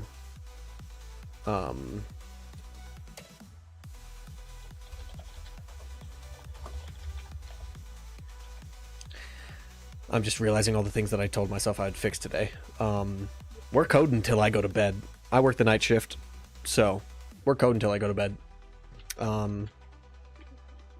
Just because I know otherwise I'm going to start watching movies and stuff, and it's going to end up not getting done. Just because today wasn't a bad day at work, but it was. I was very tired, but eager to get home. So, anyways, yeah, I also just love changing my customization that way. Every time we play, every time there's clips of Onyx, there's some different crystal colors, different lights, and different player colors, just to show that there's that customization.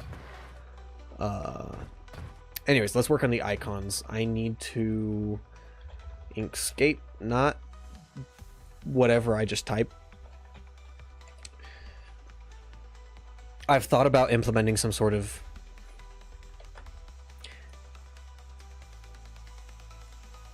like bullet engine, or I think it's just called bullet engine.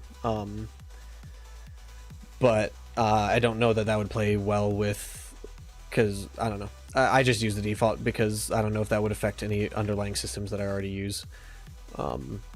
So But anyways, this is the basic double jump icon. And then this is just, it's the same icon just flipped upside down for ground pound. I think it's intuitive enough, and I have had a UI UX artist. She's currently dealing with some stuff in her life. She had to move and get a new job and stuff, so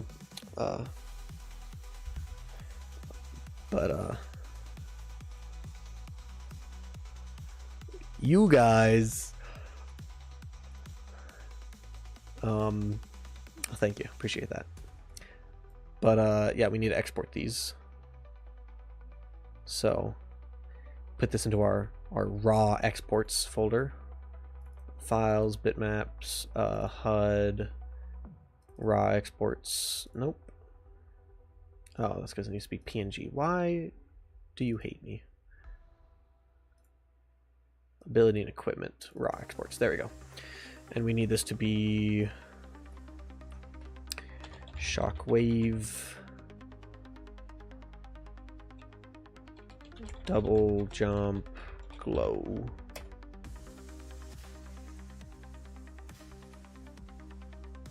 Oh my.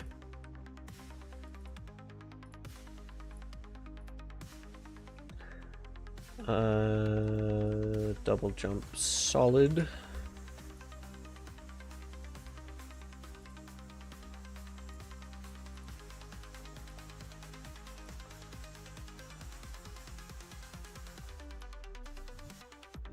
Ground pound. And then last but not least, this one.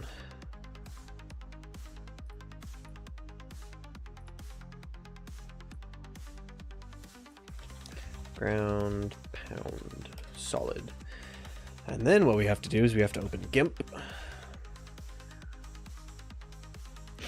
and just wait for GIMP to GIMP. That's a great image editing program named GIMP. Love me some GIMP. File new. We need this to be 140 by 140. And then we want to go to colors, components, decompose into, yes, just RGB. Let me open up my folder. Copy, paste. I also can't see chat right now, so I apologize.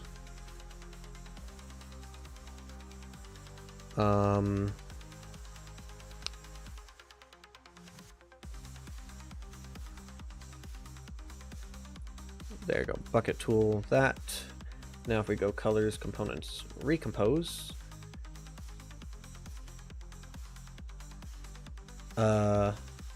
Oops, I did that wrong.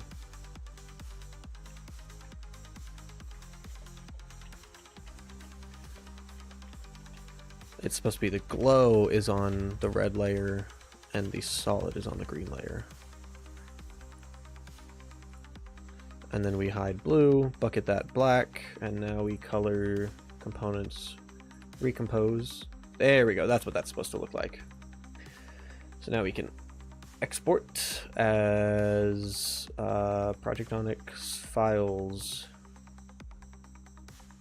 bitmaps, HUD, ability and equipment, packed exports, and we call this Shockwave double jump.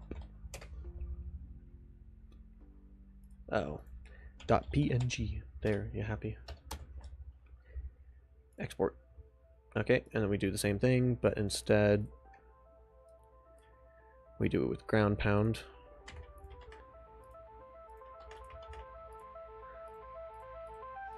And then we color components, recompose, and now this is a down arrow. Yes, I could just rotate it technically, but with the way I'm setting this up, it's just going to be easier to just change the image. Ground pound. Export. We can close GIMP. I don't need that anymore. I can close this so I can see chat again. No one said anything. Cool. Good. I don't want to see your chats anyways. That's a lie. I do.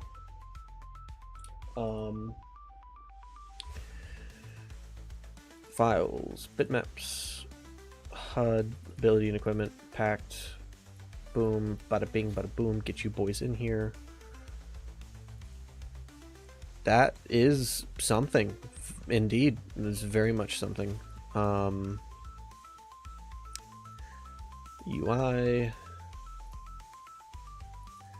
And then this one also needs to be UI, and this needs to be user interface. Save.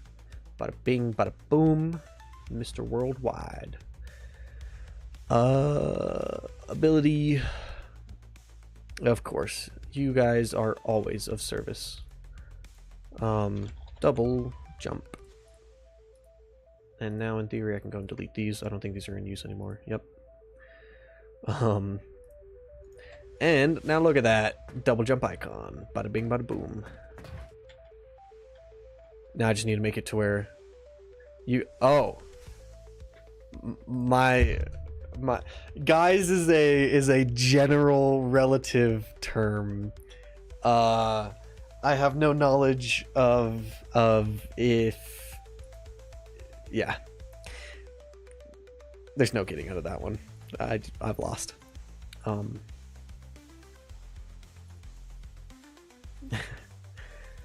Stop joking around. This is not a joking around stream. This is a obviously very, very serious game development stream. All right. We don't like to have fun here. We only have fun when we play my game. Cause you know, that is definitely what happens when my game is played. Actually, it is what happens when my game is played. We do have a lot of fun.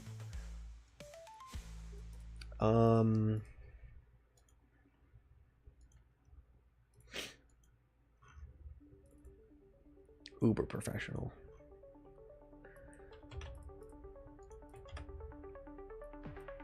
Oh shoot, I need to do this entire thing.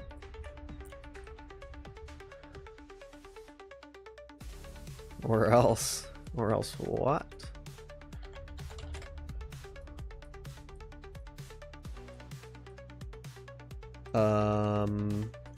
Get owner.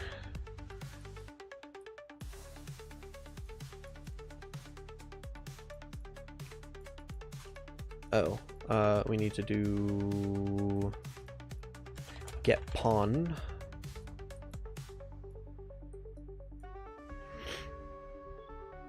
I could.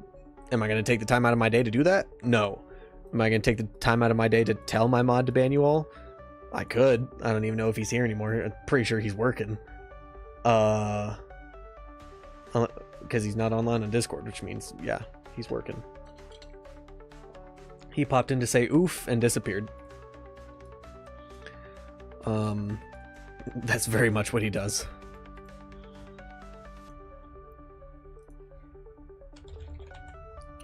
Anyways, now, in theory, once we double jump, it'll change to the ground pound icon.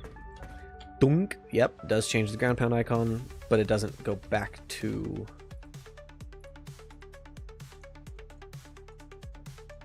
Golly, I need to clean up this code. This is horrible. We'll clean it up later. Y'all just gotta hold me to that. I've said it, so you can hold me to it, but we will clean this up once it's finished. I just want to get this all fully functional first. But, stop using ability. Whenever we stop using ability, we want to change this to double jump.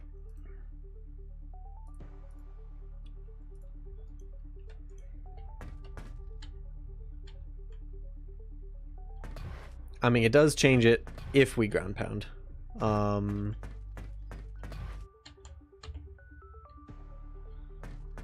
Yeah, that does work, but does it change it if we...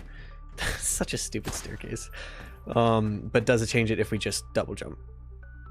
It does. Huh?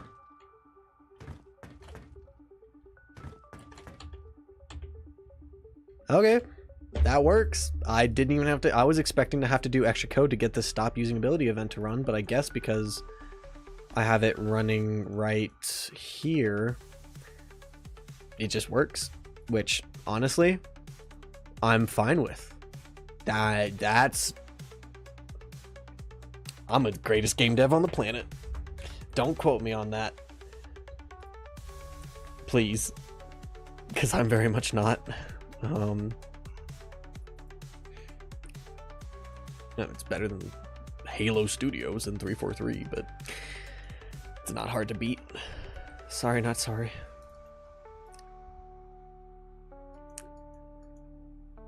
That's funny. Van asked the same thing when I started streaming. No, I do not touch C++. I refuse to touch C++. This is a 100% Blueprint project. It is a C++ project just because I'm using Epic Online Services, so it has to be a C++ project. But there is not a... I haven't touched a shred of C++. I refuse. That was honestly for two reasons. Main one being I just don't care to learn C++. And second thing being I just really don't like C++, like visual scripting for me. Like, I mean, y'all saw how quickly I was able to like zoom in and find this node because I know my code when I'm working on it. If I don't comment things, then I tend to forget, but that's besides the point. Who needs comments in their code? All it takes me is like a minute of reading through this, and then I understand what it does again. I'm the only one that touches this code. Nobody else does. But I don't know. I just don't care for C++. And at this point, blueprints are relatively as optimal as C++. They're obviously not perfect. They are still less performant than C++, but I really don't care. It forces me to code more optimized because they are less optimized. So, but I mean, the game runs fine. So, oh shoot, let's go to the checklist. Fix Shockwave icons. I'm on 5.3 currently. We will be upgrading to 5.5 soon. We're just waiting on some of the plugins that we use to get 5.5 versions before we upgrade. And then once we're on 5.5, we'll gain access to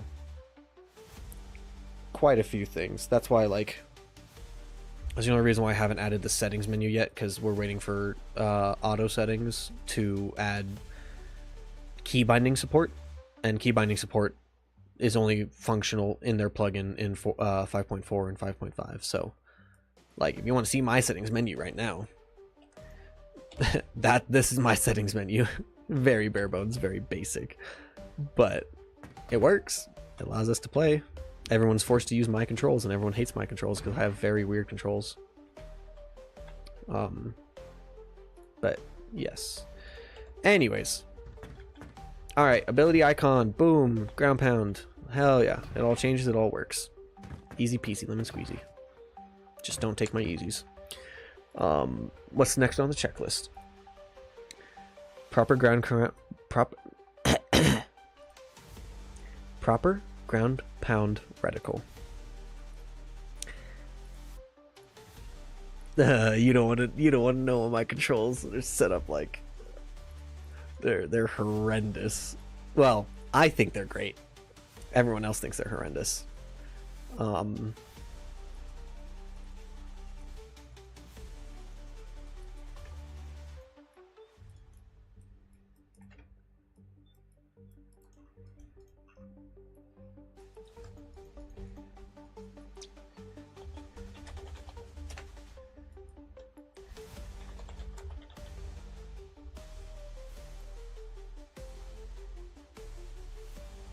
Yeah, Core's right. Pinky murder.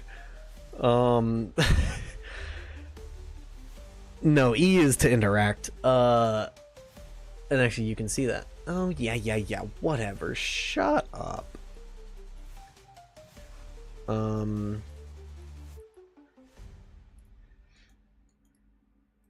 Actually, I guess the better way to do this is to do this. Is ground pounding. ESDF to move? Nah, I use WASD. It's okay, so most games they have shift as sprint and control as crouch. I have that flipped, so I use control to sprint and shift to crouch.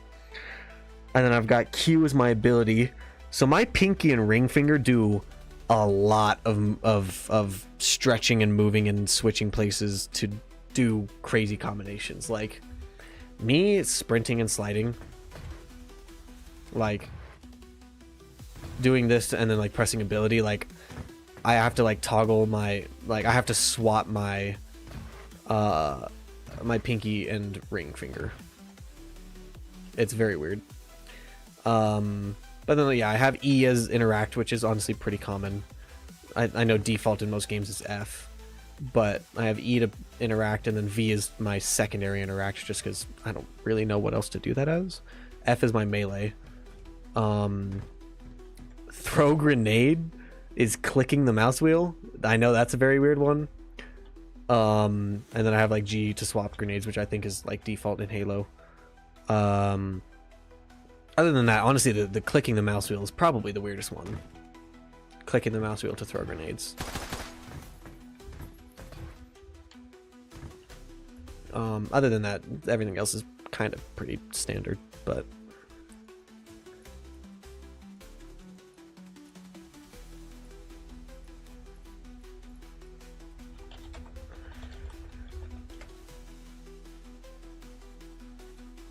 Hell yeah. That's what I'm talking about.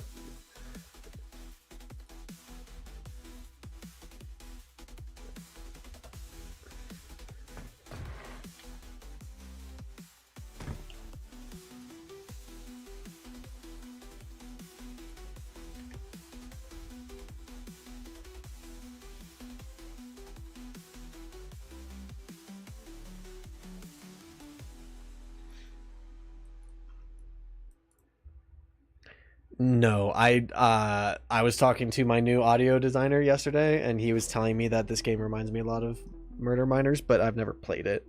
And I honestly, to be honest, I've never even seen gameplay of it, so I really don't know what it's like.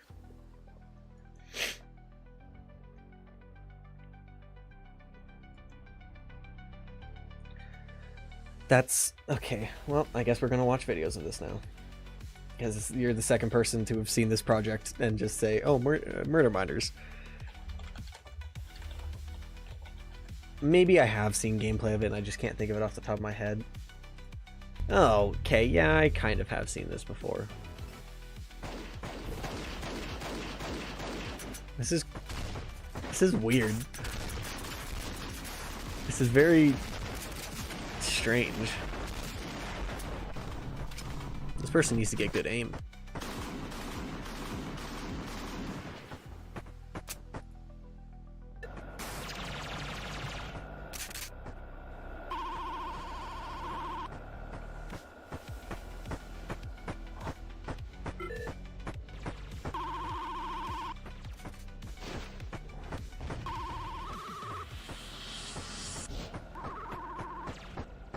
Oh, this game has sprint. Nope, I don't want to play it. I don't like games that have sprint. That's gross. I hate games with sprint. That's just horrible. Absolutely disgusting. Can't believe you'd recommend a game to me that has sprint. That's just ain't right.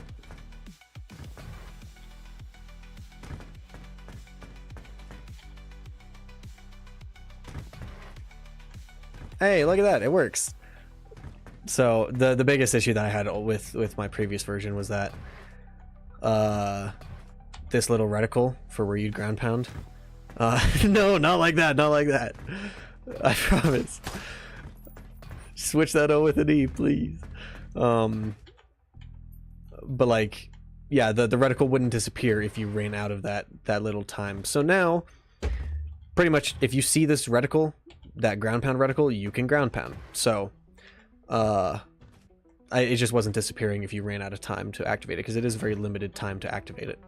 So if I don't press it, all right, cool, I ran out of time to activate that. I can't ground pound anymore. Boom, bada bing, bada boom, it works. Maybe I might add some things on the reticle to kind of have like that little like circle in the center. I might have that like models, abilities, shockwave reticle. I might have I don't really know what design I'm gonna go with for this, but I think this honestly works well enough. It's just it's using the SMG reticle. on the ground around it. But I mean, it works.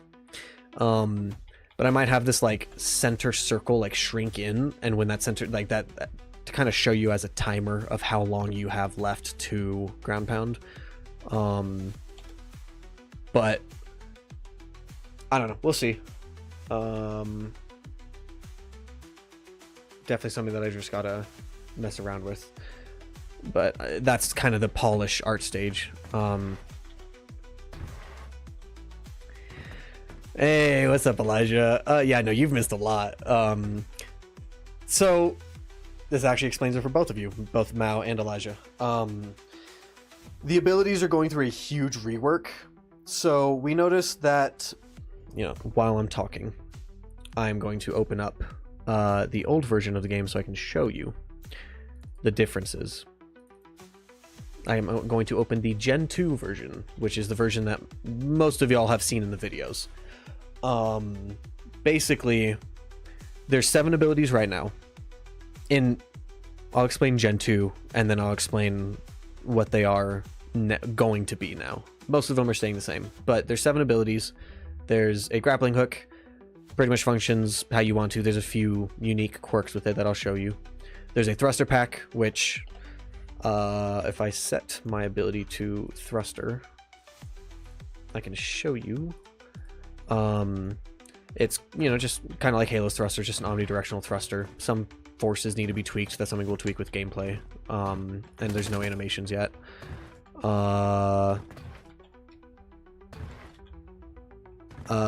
And then there's the pulse blade, which used to be just a pulse dart, but now it's pulse blade, kind of going more in the Titanfall inspiration. Titanfall is a huge inspiration for the abilities. But like I can throw this and it'll send out these pulses, these scans. And if I play with 2 players, so we can get a second player in here, wait for him to spawn. Zoom. Nice and cool, fancy.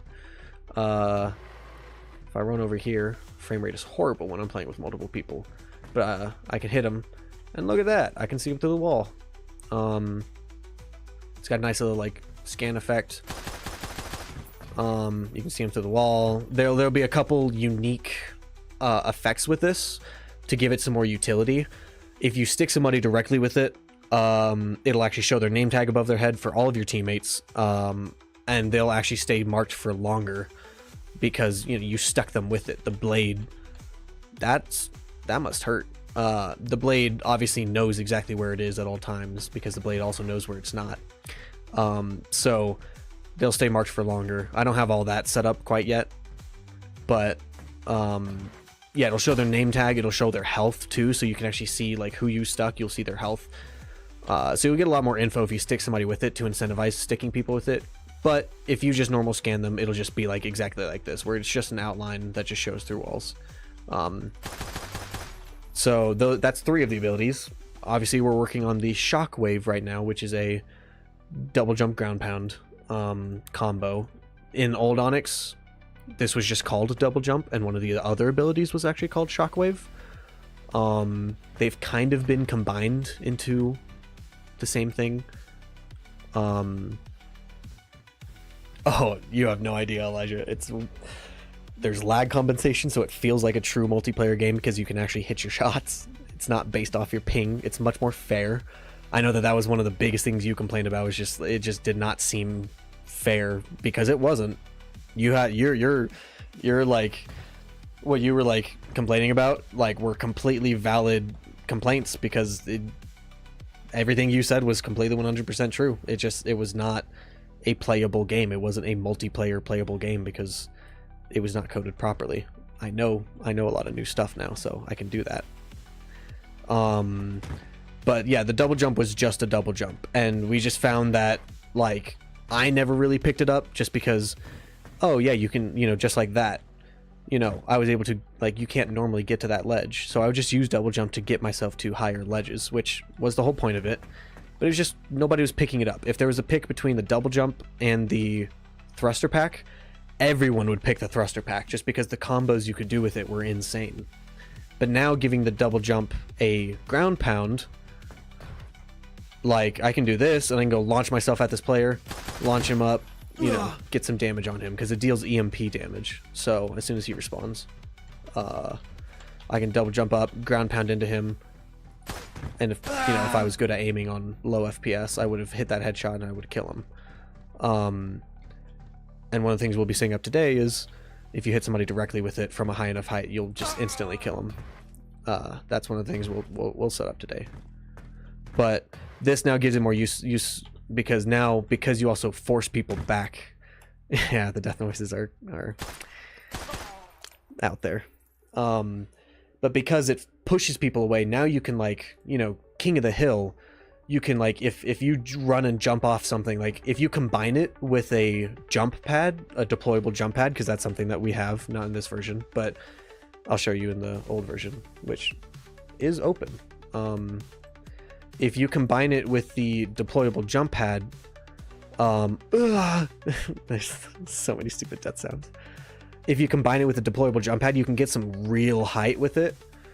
And my level designer's done an amazing job of, like, making these things work together, especially on his map. So, like, if I place this deployable jump pad, I can bounce off of that and then double jump to give myself some more height.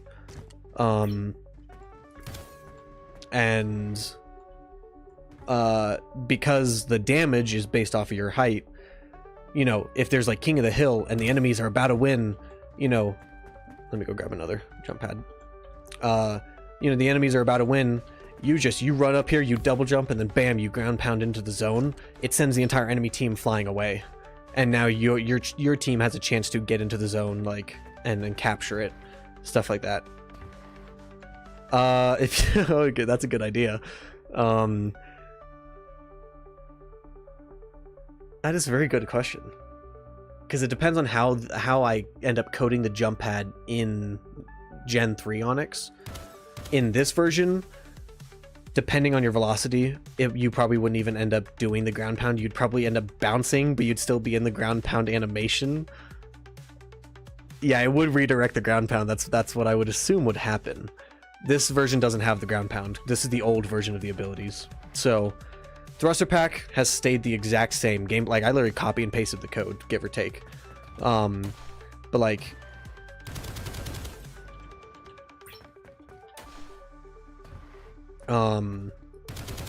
so yeah, like this is the thruster pack, same thing. This is the double jump. It literally is just a double jump. It doesn't do anything more than that. It was pretty useless, but with the ground pound, it adds more utility to these abilities, so that hopefully they're picked relatively as often as things like the grappling hook, because the grappling hook is just fan favorite. Like, it's just so fun. You can really make some, like, great plays with it. And like, you can pull people to you, which is so fun. I can't tell you how many times I've pulled people to me. You can pull items to you. The big thing about mine versus something like Halo Infinite's is you choose when you want to pull something to you. Halo Infinite, if I grappled that grenade, it would get pulled towards me. And that's really annoying, because when I'm playing things like Husky Raid, where there's a lot of dead bodies and equipment and grenades on the ground, when you're like, oh shoot, I'm fighting this guy, I'm low health, I want to grapple over here to quickly get away, but instead you grapple a weapon on the ground and it pulls the weapon to you instead of you to the weapon. It's really annoying. You end up getting killed, and it's one of my biggest complaints with Halo Infinite. So with my game, you have to crouch. If you are crouched, you pull stuff towards you. If I grapple him, it pulls me towards him, but if I crouch and then pull him towards me, or if I crouch and then grapple, it'll pull him towards me. But I have to be grounded. If I'm crouched in the air, I'll get pulled towards him because I'm not, like, anchoring myself, you know. And then same thing for items. So like, if I try and grapple this invis, I get pulled towards the ground. It doesn't even collide with the invis. But if I crouch first, all of a sudden it pulls that invis to me, and I can now activate it. Actually, let me just activate this damage boost. I don't want to go invis. So yeah, it's based off of if you're crouched. So that made the grappling hook super fun, super useful, and you can grapple stuff to you. Like, I can crouch in the air and pull that towards me because it's a light object, so I can crouch in air. but you have to be crouched. And so it puts it into your hands of when do you want to do something. It gives you the control over that. That way, I can look at this big group of weapons and grapple. Yeah, same thing applies to enemies. I can pull him towards me. But you can only pull enemies towards you if you are crouched and grounded. Items, you can pull stuff to you if you're in the air. But enemies, you have to be grounded to pull them towards you. Otherwise, like, I'm crouched right now. I got pulled towards him. So it takes a little bit to get used to, but once you get used to it, it's so dang intuitive that, like, when I go back to play Halo Infinite, I don't have it installed anymore, so I don't play it anymore. But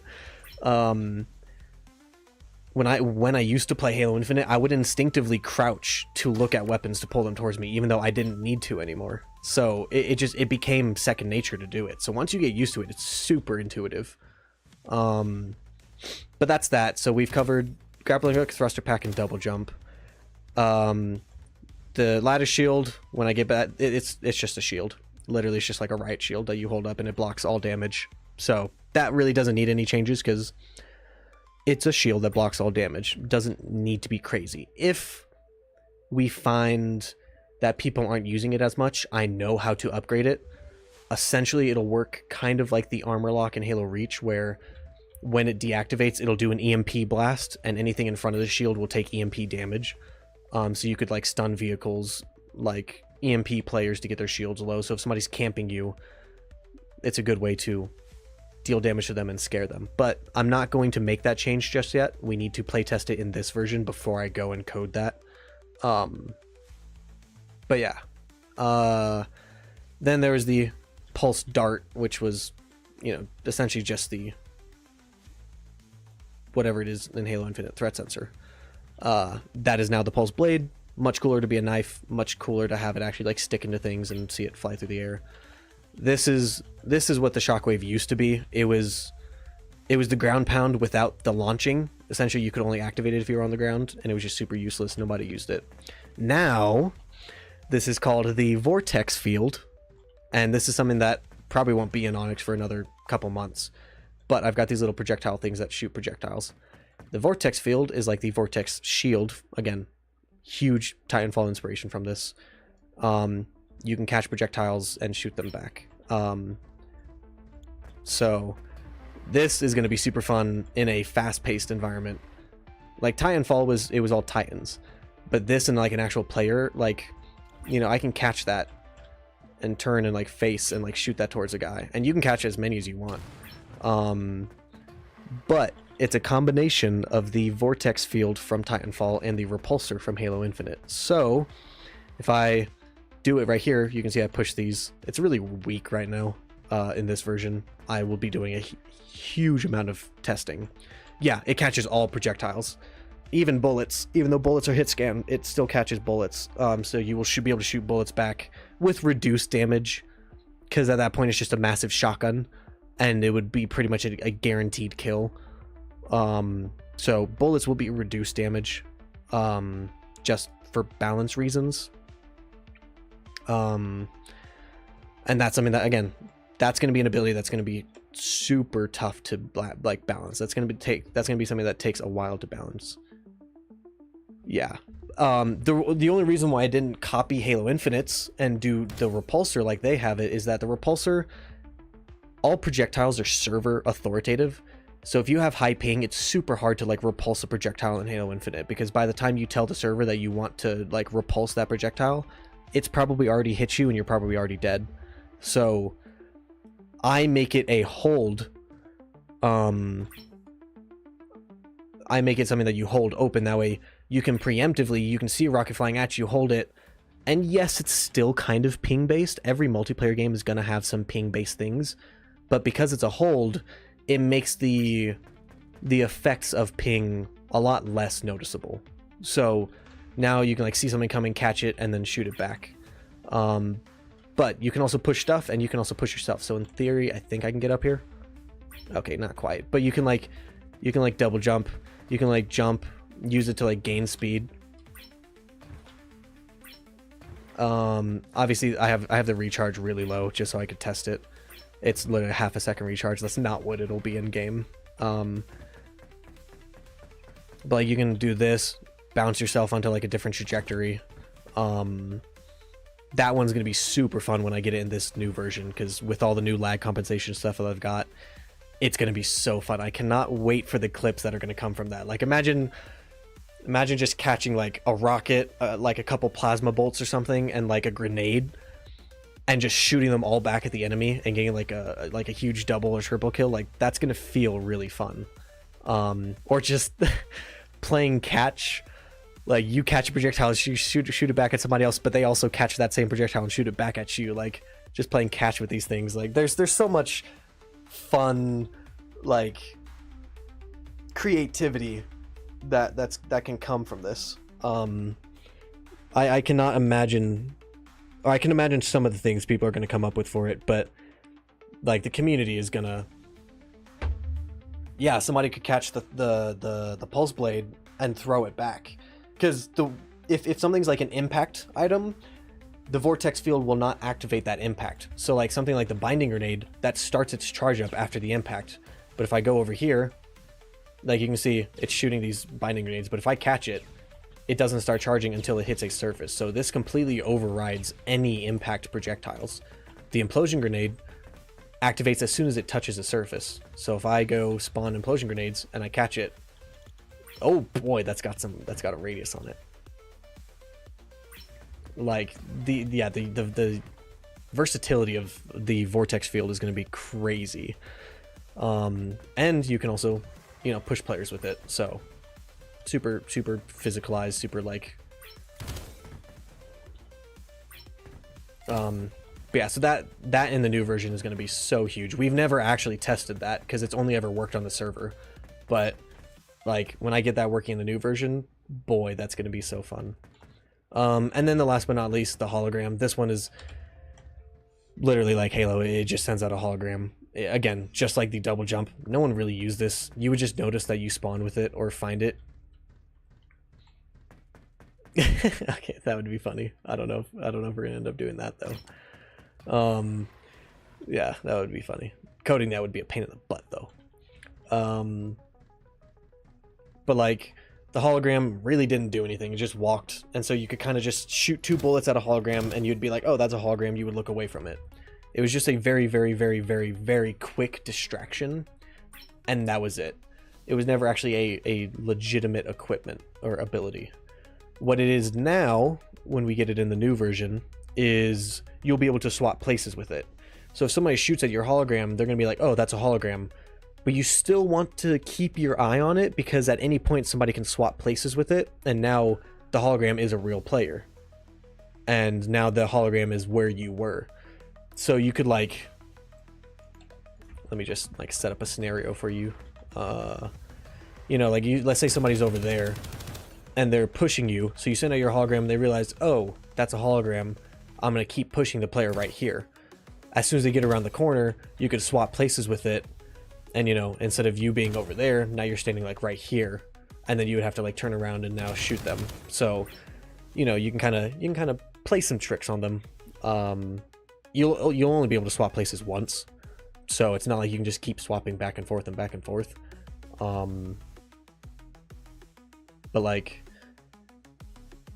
yeah, it is something that I think that'll make the hologram much more usable. And so that's kind of just the whole point of the abilities that I'm doing right now, is I'm making all of the abilities have a lot more utility to them, because I want all of the abilities to have their own uses. If it's just a boring old ability, then why is it in the game? Nobody's going to use it. So like, yeah, that's the point of the ground pound right now, is I'm making it to where it's got the shockwave. It, instead of it just being a double jump, it's a double jump and ground pound. So you can choose just a double jump with it, or you can choose to and actually that's something I gotta fix. I need to change like the opacity of that thing when it's close to your camera. That way if you are trying to just double jump, you don't get blinded by this massive reticle. Hey, appreciate it, Dr. Rank. I I can't wait for you all to play it too. It's gonna be super sick. Just I know the community is gonna do insane things with all the combos. Like I'm trying to bring back that classic Halo physics sandbox where there's just crazy things that you can do. Like Halo, people would drop bubble shields, and like Mint Blitz has a clip where yes, I did play Hyperscape, and I vaguely remember the ground pound. I don't remember it being called Shockwave though, but if that is what it was called, that's cool. Let's look it up.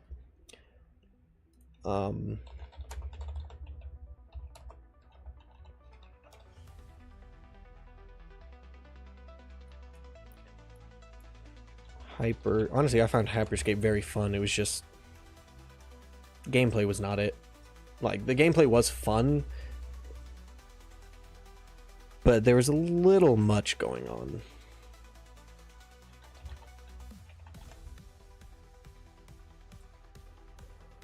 Huh. Yeah, it is called the Shockwave. Let me pause the music.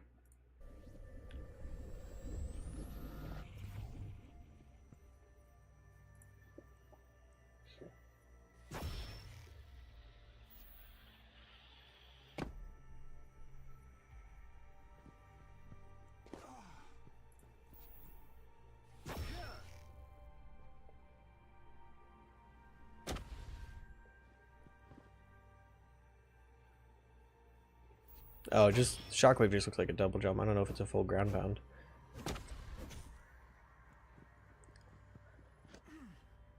Huh. Interesting. That's cool.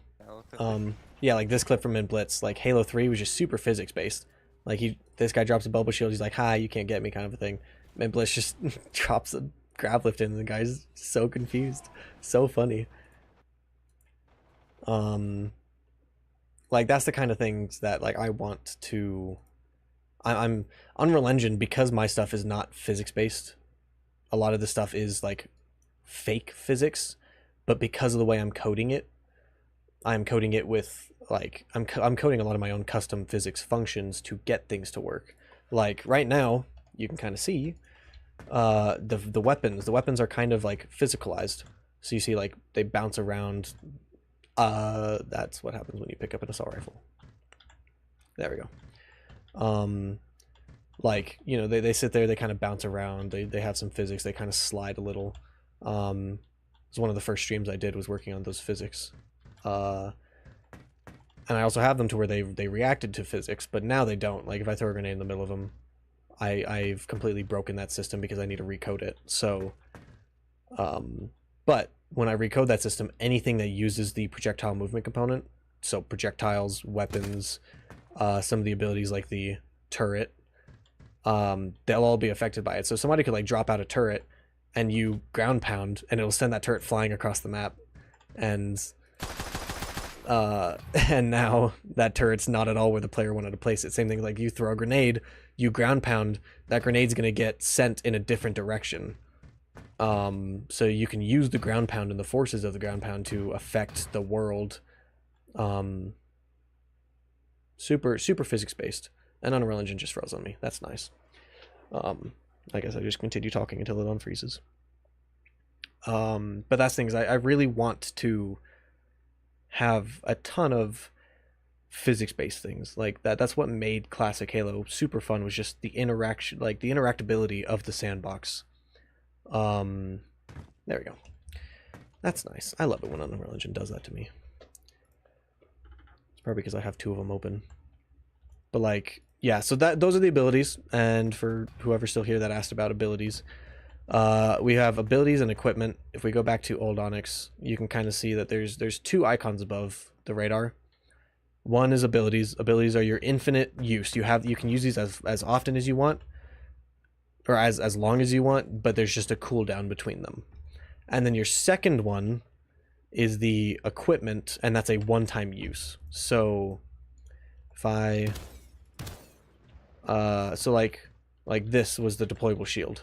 It's just a bubble shield essentially. It's one-time use. I'm spamming the equipment button. I can no longer use it because I dropped it. And then this is the Healy beam. No, I'm not changing the name. Yes, it's going to be called the Healy Beam. Why? Because I can. It's my game. This is the Telenade, the teleportation grenade. So if I throw this, wherever it hits is where I teleport. Deploy, or, you know, landmine. It's a landmine that reacts to when people get close to it. So if I drop this in the air, oh, I have to pick it up again. When this gets close to him, it'll explode. Yeah, this is the deployable turret in this version. You could chuck it across the map. It was so insane. Yeah, see, that's what I'm saying. Like, you're already realizing, oh my gosh, turret's got insane aim. Stop shooting at him. He's so far away from you. This turret is so determined to kill this guy, but because I have like the damage turned off right now, it will literally just shoot him infinite. He's so determined. He's so insanely determined to kill him, even though he's not going to deal any damage. I just think it's funny. But like, see, you're already seeing certain combos. Like, invis, you go invis. Pretty standard. Invisibility. Then you have a speed boost, which just activating gives you like a 1.3 times speed boost. So now if I run, I'm super fast. This is a damage boost, same thing as the speed boost, just gives you more damage. And then shield boost, it just gives you a second layer of shields, just like over shields in Halo. Those are all the equipment we have right now. We have a few other ideas. Yeah, right, the goodies. But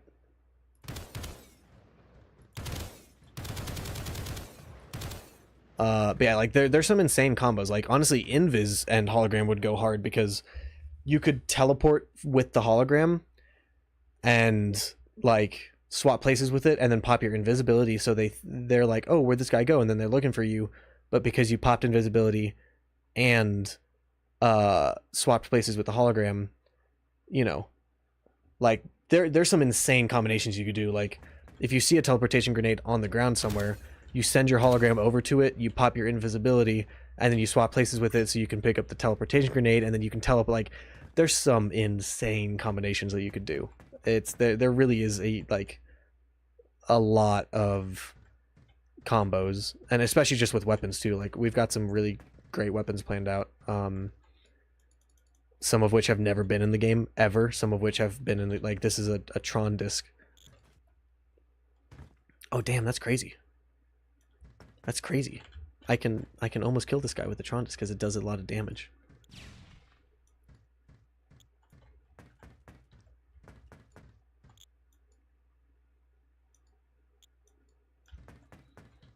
Oh, I can do it. I believe in myself.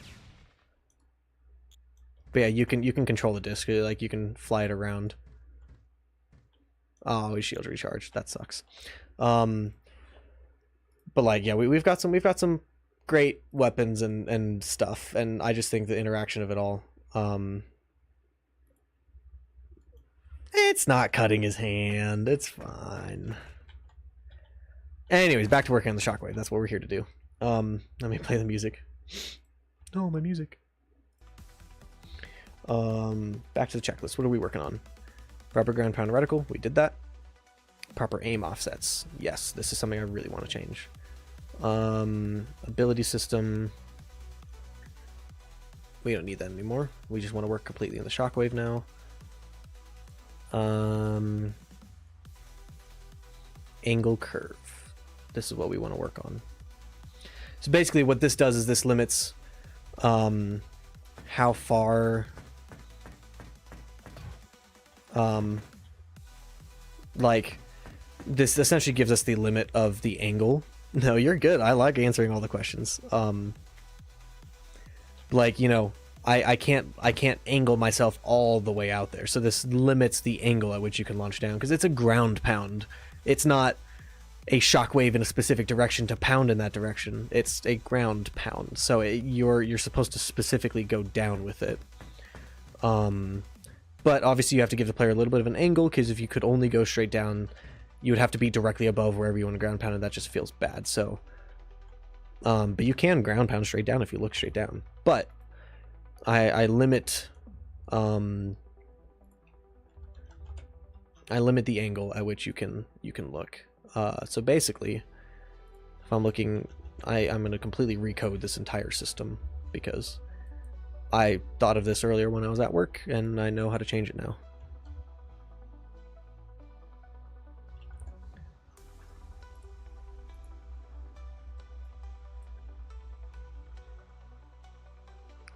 All right, see ya. Thanks for coming. Appreciate the vote of confidence.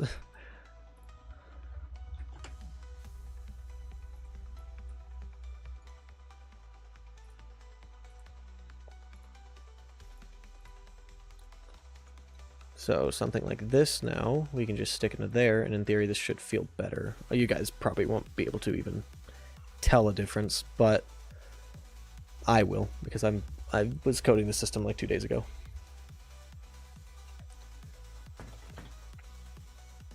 That does not feel good at all. Oh boy, what did I do? So the time is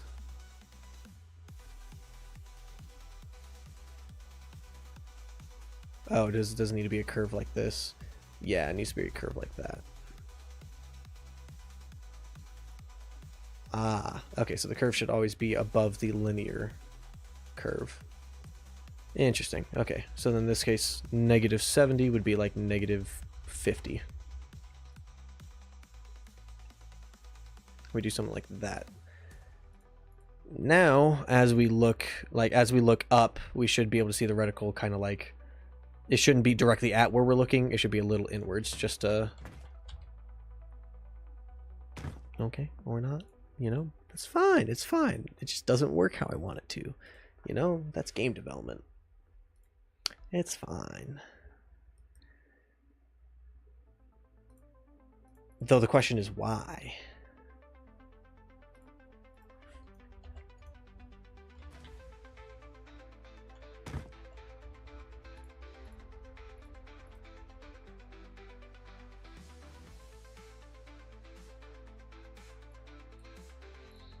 You know what? We're going to do this. We're going to do linear. And see what that feels like.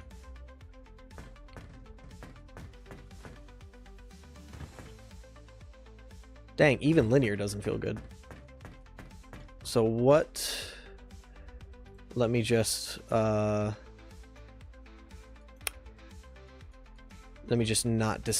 hide the reticle when this gets created. That way I can always just see this.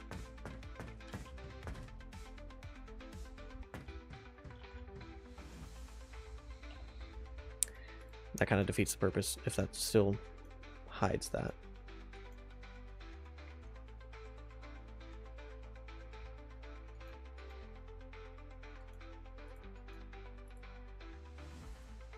Alright, there we go. This should work. Alright, cool.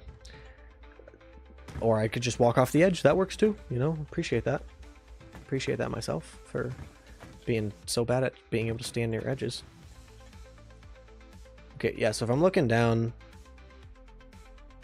Oh! It is because I am dumb. So let's... Control-Z, Control-Z, Control-Z. This does not need to be -30. I was dumb in thinking this. So -35, we actually want this to be -55. Yeah. And then something... Well, let's make this fill the screen. Let's do a curve like this then. Auto Octavius.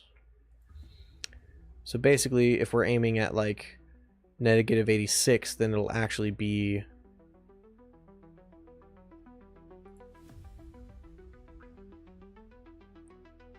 this number should always be higher.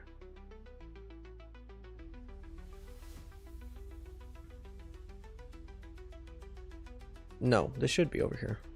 Am I going crazy? I might be going crazy. Yeah, no, this should be like this. I think. I might be going genuinely crazy. And let me tell this not to hide again. Oh my goodness.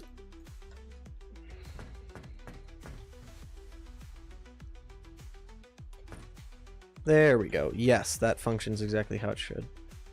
For the most part. I need to adjust the curve a ton because that feels weird. That curve feels super weird. Should honestly be something like this, where it stays mostly where you're looking until you start to get to the edge, and then it'll kind of come to an abrupt stop. Something like that might feel better.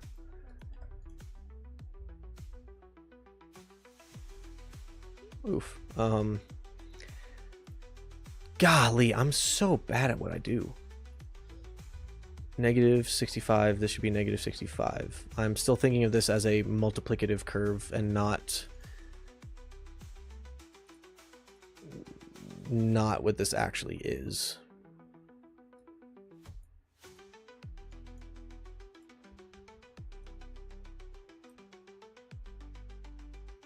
So then in theory, as we aim here, negative 55. You know what, let's just do this. If I aim negative 70, I want it to be negative 70. Let's add a new node, and if we make this negative 60, let's make this negative 65. Yes. Auto.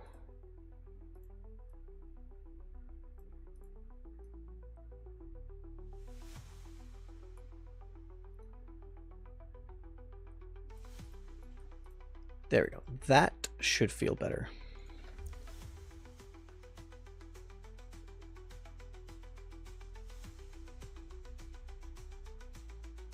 Sure.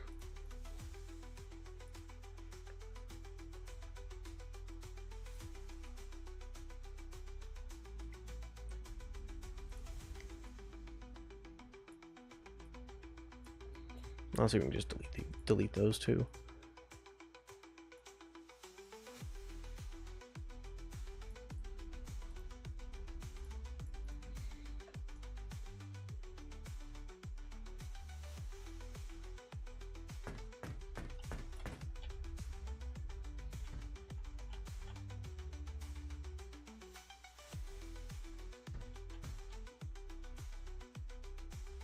Yeah, that feels good.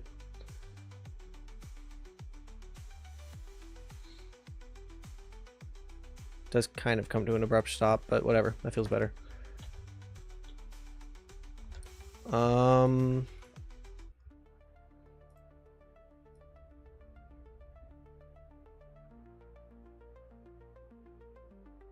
guess we do something like that. Anyways, sure, that works. The system is set up. I can modify the curve later. That's just game feel. So proper aim offsets, boom, done that. Get haste. Wow, I need to sleep.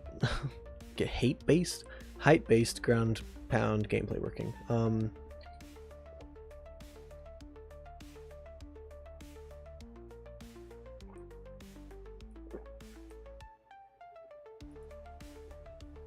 We're gonna do this one first because this one's gonna be easier to do. This stuff is not hard, but not exactly easy either.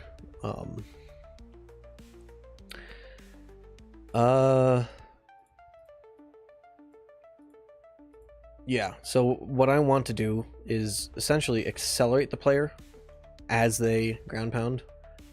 That way, one, we should be able to hit exactly where our reticle is because we won't be affected by gravity. We'll just have a constant velocity.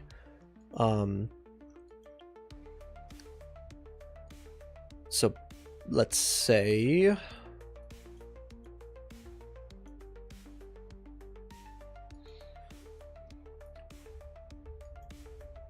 this is definitely going to break the game, and this is not at all going to work, but we're gonna do it. if we are ground pounding, then we're just going to constantly add force to or set the velocity of the player where we're aiming.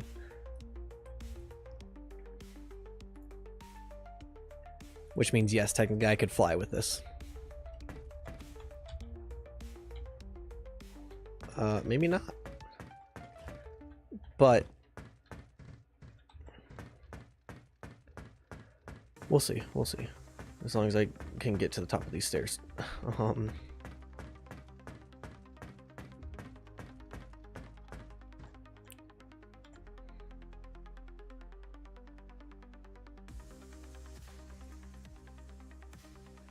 Oof.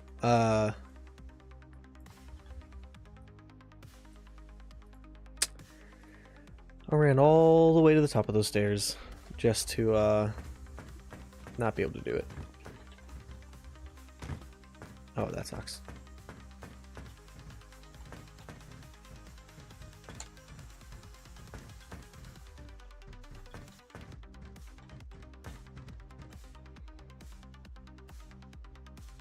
Anyways.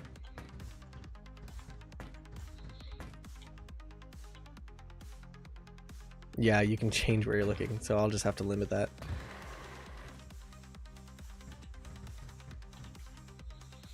Which is as simple as doing this.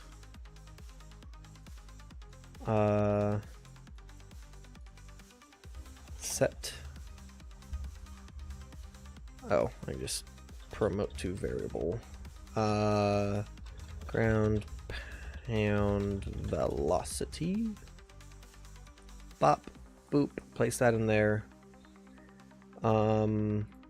Ability tick, we can delete all of this now and just do sequence. Plug this into there. True goes into here. Delete this. Put ground pound velocity into there.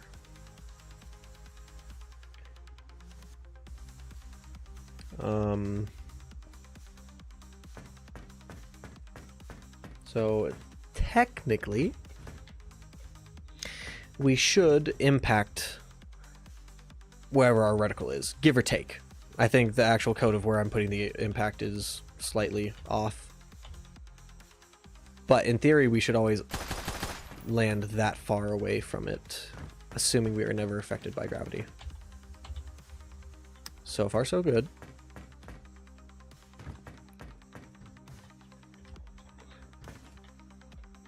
So now let's try just looking straight down, or like at an angle. See if we land pretty much close to it.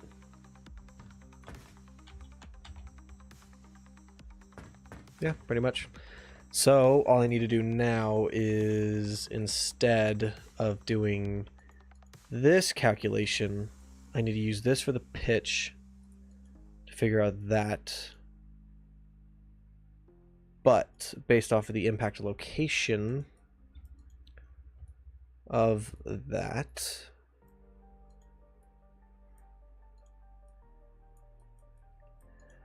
no, we want to use the location of this and do a sphere trace. No, we want to get owner, get capsule radius, and get capsule half height, and then from that, actually we really only need the half height.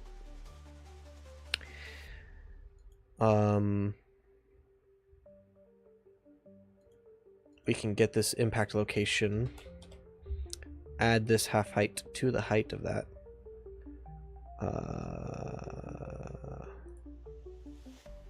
And not split.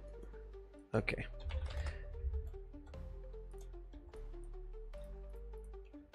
Hello, Unreal. Why aren't you letting me delete that node? Why do you do this to me, Unreal? Unreal does not want me to delete that node. That's annoying. Ha! Get wrecked. Make vector 3. Stick this as the half height. Bada bing. Bada boom. get unit direction vector from our owner's actor location to this location, multiply that by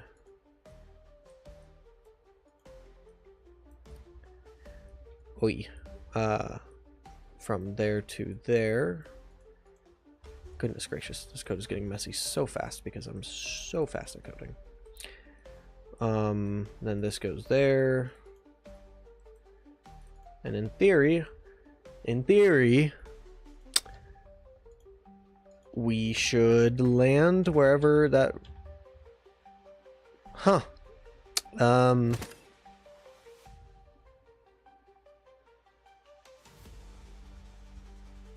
We are falling very slowly. So the question is, what did I do? So I'm getting the impact location, getting the half height, I'm adding that, so...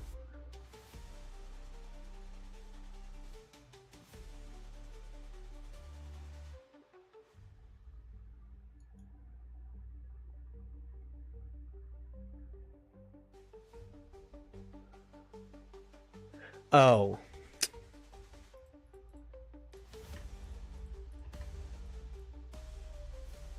There you go. This will work.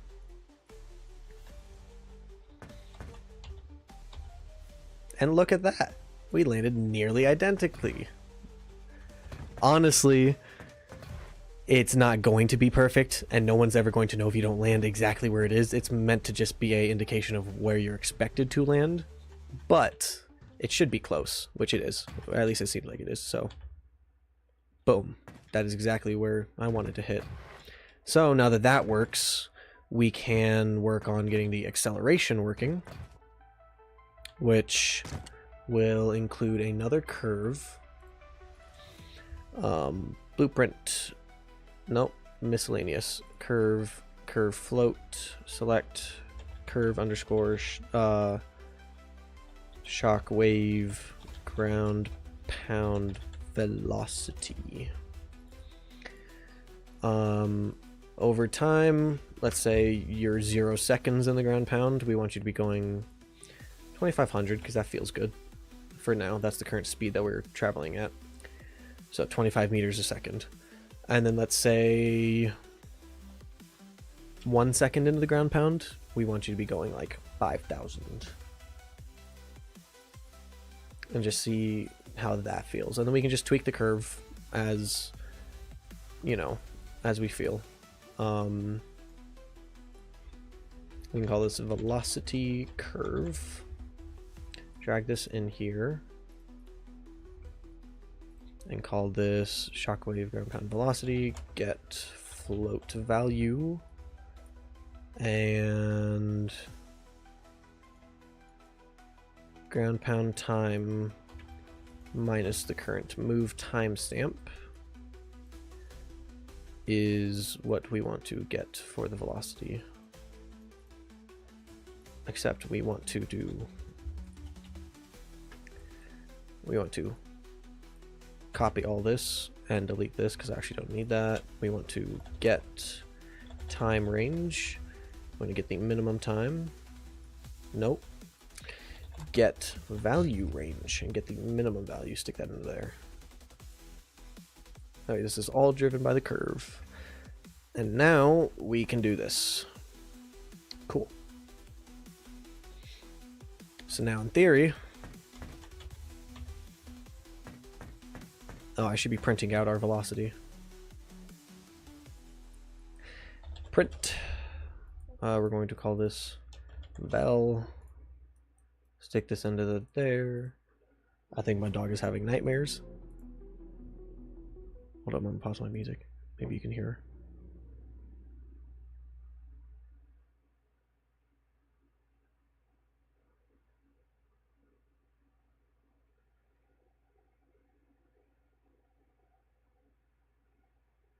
Okay, I think she's done. I really just need to add a debug button that like teleports me like 20 meters in the air. Or I could code teleporters. that is something that I need to get back into the game. My brother and I came up with a bunch of ideas for how to make the teleporters like not only look cool but just feel cool. Not your just standard Halo. Okay, we're good. Not just your standard Halo, you know, little tube teleporters that you just walk into and it teleports you. Nah, we're gonna have some really cool things for teleporters. Just the big thing for teleporters is I want them to carry your velocity, but I also want them to have a cool animation when you get teleported. But the animation obviously takes time. So how do you maintain velocity without taking away from the player? So that's going to be a whole thing in by itself. But yeah, you definitely get faster as you go down. That's for sure. Honestly, I don't know if you can hear the big old smile on my face, but this is working exactly as I want it to.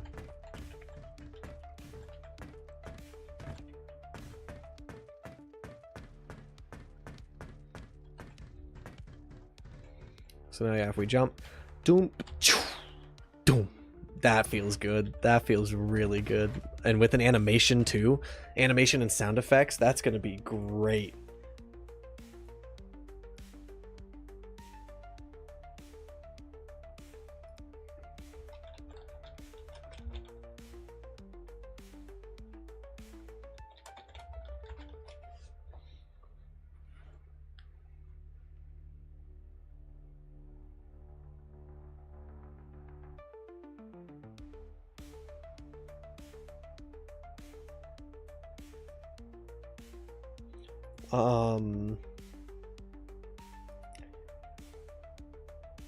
Yeah, so this feels great, and then I can tweak that curve to be whatever I want it to. Honestly, the chance of you being this high is very low. Honestly, something like this is probably the highest you'll ever be in any of our maps, or at least any of our standard maps. There is a map that I thought of ages ago that I can't wait to get my level designer to design when we get Big Team Battle working, but it's a spire, and essentially in the middle of the map is this giant like electricity research station spire that you can zip line up to the top of, and it's like a nice sniper perch. You can snipe from there. You can, you know, it's a great middle ground. It's in the middle of the map, so you can, like, it's going to be a stronghold, and you have to hold it if you want to, you know, keep control of it. Obviously that's what holding it means. But basically, if you're up there, that's going to be a pretty high spot. Like you'll probably be a good like 30-40 meters off the ground. But like this, let's see, what are we? 1 2 3 4 5 6 7 8 9 10 11 12 13. So yeah, 13 meters off the ground is give or take what we are. So this will really be the highest you'll ever be. So whatever, like I'm definitely gonna have to do a lot of balancing for the height based things, because the height based things,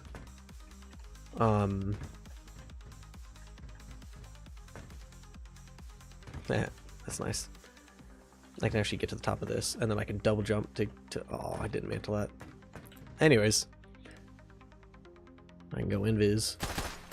I still need to rebalance invis.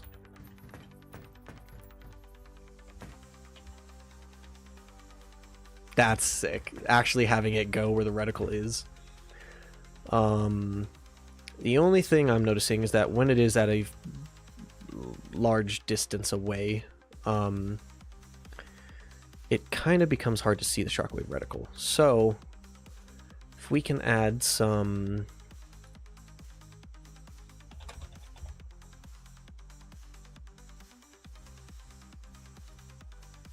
Let's just print this out, see if this gives me the value I need it to be. Play. Okay, it is saying true, even though it's not visible. That is not good.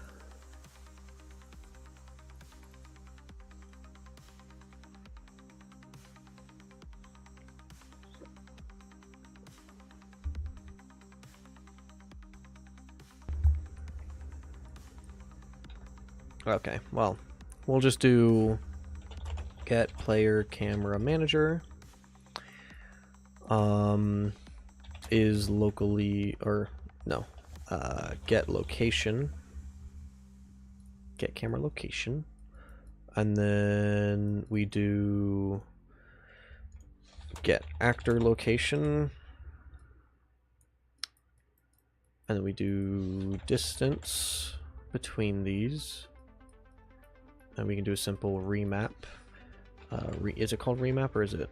No, it's called map to range, map range clamped. Yeah.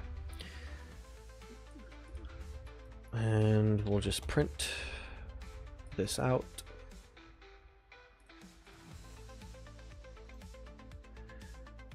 So 200 meters, we want it to be a scale of 1.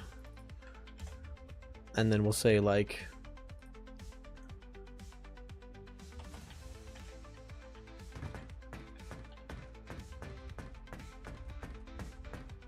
what is this? 1400, we'll probably say a scale of 3. So then that means something like 1400, and let's do like 2500 is a scale of 7. And once again, let's just not hide it initially.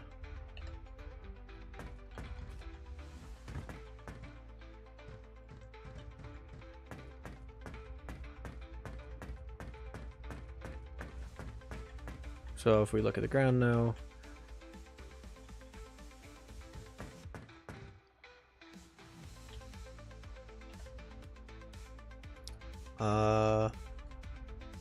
oh, it's not actually changing the scale, bruh.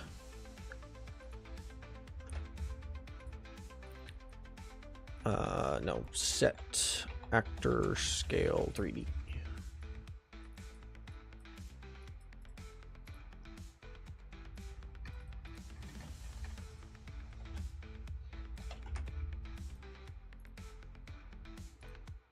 And now we see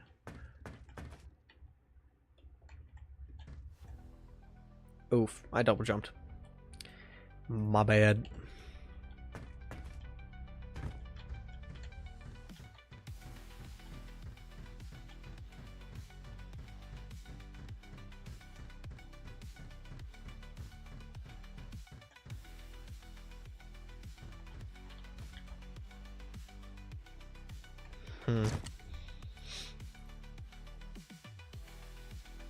Three might be a bit big.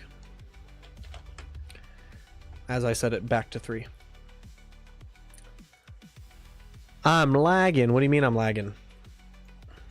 Maybe you're lagging. You ever thought of that?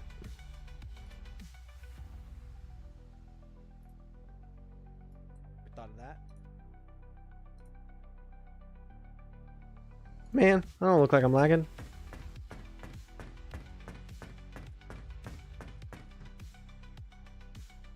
My stream looks perfectly fine. That is actually not true. My stream does not look perfectly fine. I mean, it does look fine in the context of...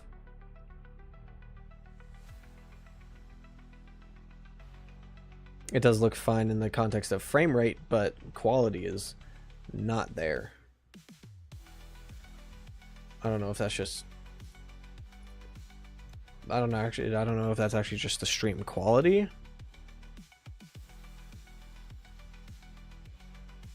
Or if that's just my internet.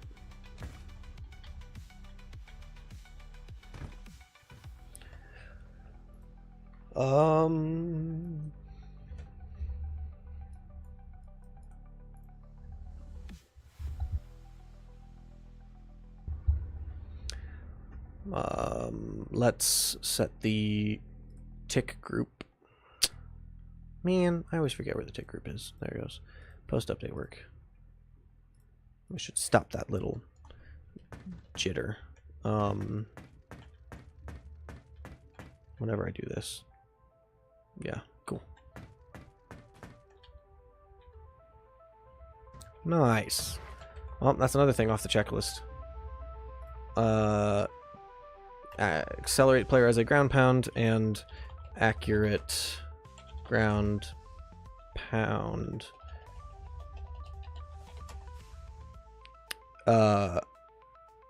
Accurate ground pound reticle. We can check that off the list. Okay, get the height-based ground pound stuff working. And deal impact damage. That's something that we can probably do tomorrow. Because I'm very tired and I need to go get some food. And probably watch the rest of Maze Runner. Because I started watching that yesterday. But we did a lot today. And I say we, and I mean me. I mean, y'all talked. Which I appreciate. Truly. I mean, I think we hit the peak of like 12 viewers, which honestly for my streams is pretty goated.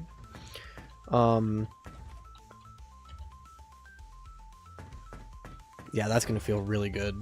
And we'll add some more stuff to the checklist for tomorrow. Proper third-person camera, because I don't want it. The issue is it's using this code for the over-the-shoulder for gameplay third-person camera. Which I don't want it to use the gameplay third-person camera. I want it to be like attached to the chest. So essentially, the ragdoll camera is what it should be using. Like a ragdoll camera is attached to the player chest. That's what I want. I want it to be attached to like the center of the player.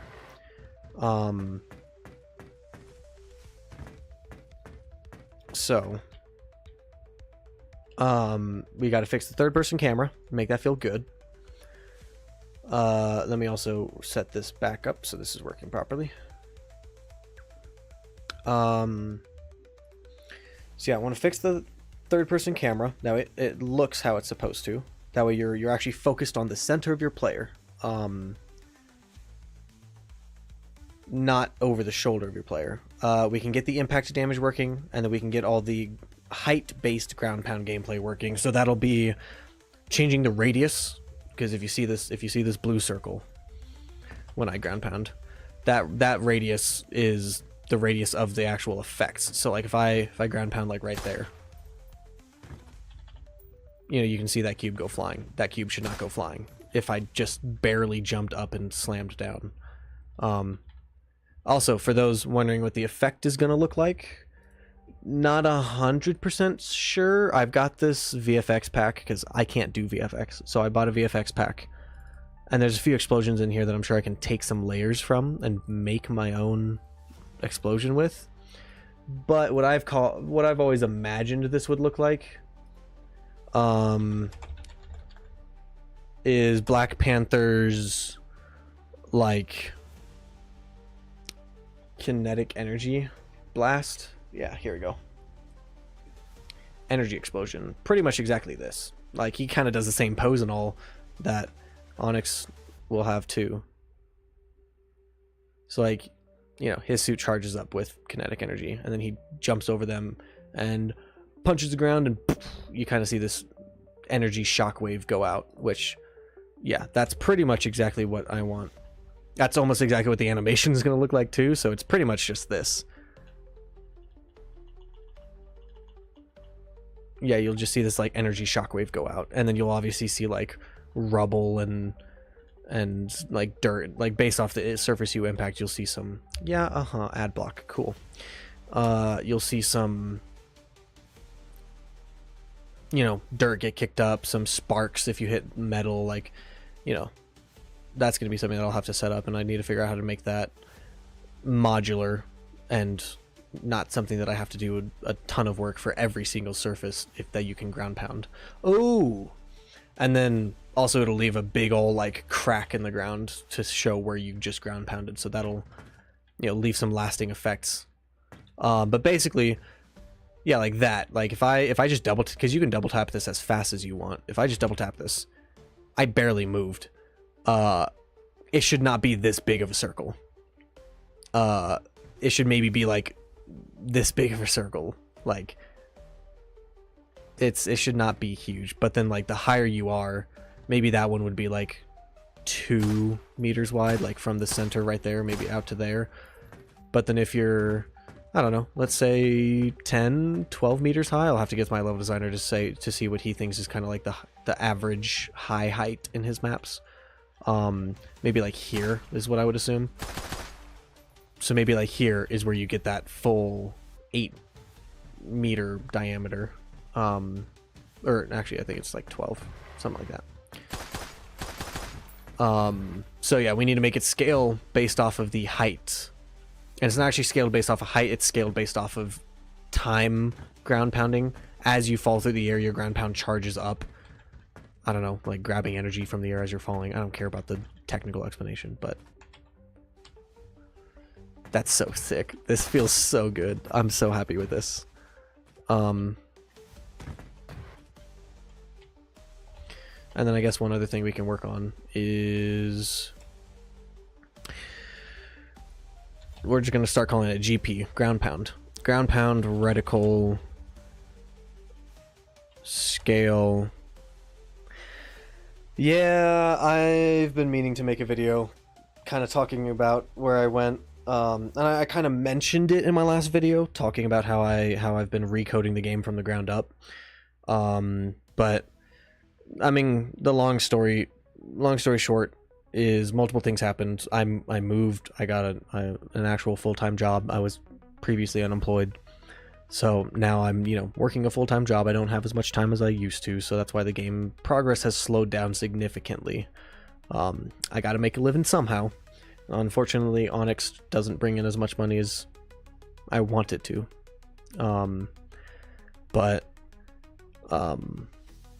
Yeah, I've been meaning, there's actually quite a few videos I've been wanting to make. I've been wanting to make kind of a history of Onyx, kind of how it started, how everything has come to where it's at.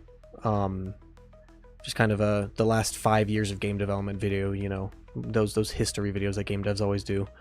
Because I've restarted this project twice, both for very good reasons. They all had their place and their reason for it. They were well worth it. So I kind of want to do like a history of Onyx, kind of a history of game development, of my game development video.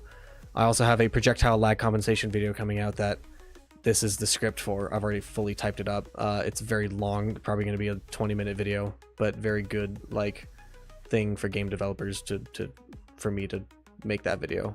But as you can see, that's a long script, and I just had laryngitis, and my voice is still healing. I probably should not be talking as much as I am, but oh well. We ball. And then I want to make another devlog, but the devlog is going to wait until this polish is ready, because like this version of the game, like this feels so much better than any version of the game prior to this. This is supposed to be a super polished version, and so far it's proving to be worth it. But I'm finally putting all of the knowledge of game development to use. I've had all of this knowledge for quite a bit. Ever since I was in the last version of the game, I just never put it to use because it was just never on the forefront of my mind. But now I'm actually putting it to use, and it's proving to be useful. So yeah, it's a little bit of radio silence here and there, but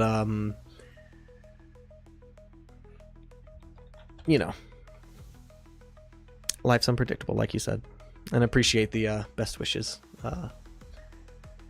Stuff like that is what truly shows me that this is something that isn't just a game that just I want to play. Like this is like you guys saying that stuff is showing me that there are other people out there that think that this game has true potential, and this isn't just something that I'm doing on my free time just to just to make. So appreciate that. I hope everything's going all well with you and anyone else who is in chat and still watching.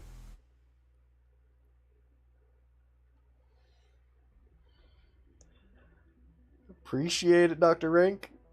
My man, you're just like the ultimate hype man. In GMC server, you're just constantly hyping up my stuff. In here, you're constantly hyping up my stuff. You gotta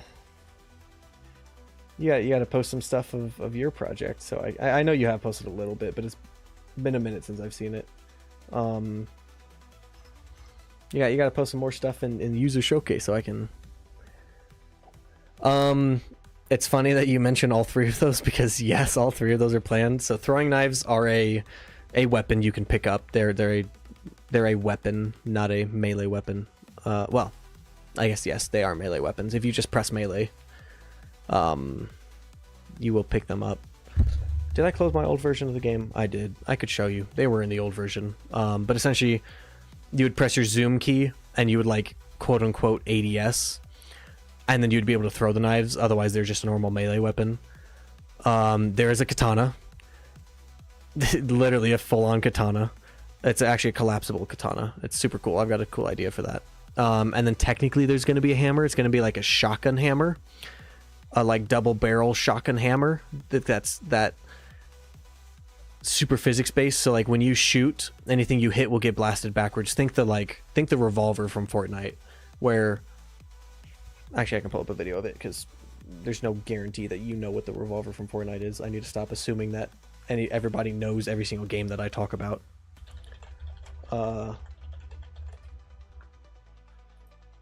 So we're gonna mute this clip because it's already muted.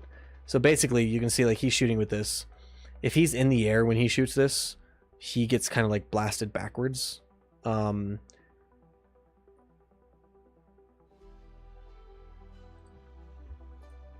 me see.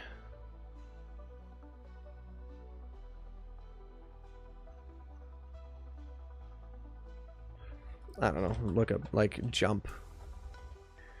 I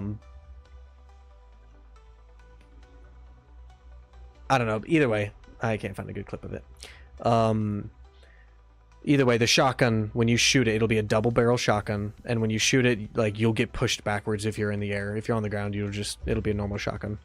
So you can use it to kind of like double jump. You can use it to like push people around, and anybody that you hit with it, if it doesn't kill them, it'll push them. So very physics based. And then you can press your zoom key as a secondary action, and that'll like transform it into a hammer. And then it's now it's like a gravity hammer, kind of like Halo, a lot weaker than the Halo one, but still a gravity hammer. And it's still a physics based thing, so you can like a gravity hammer jump with it, so you can like hammer the ground and you'll be able to like jump with it.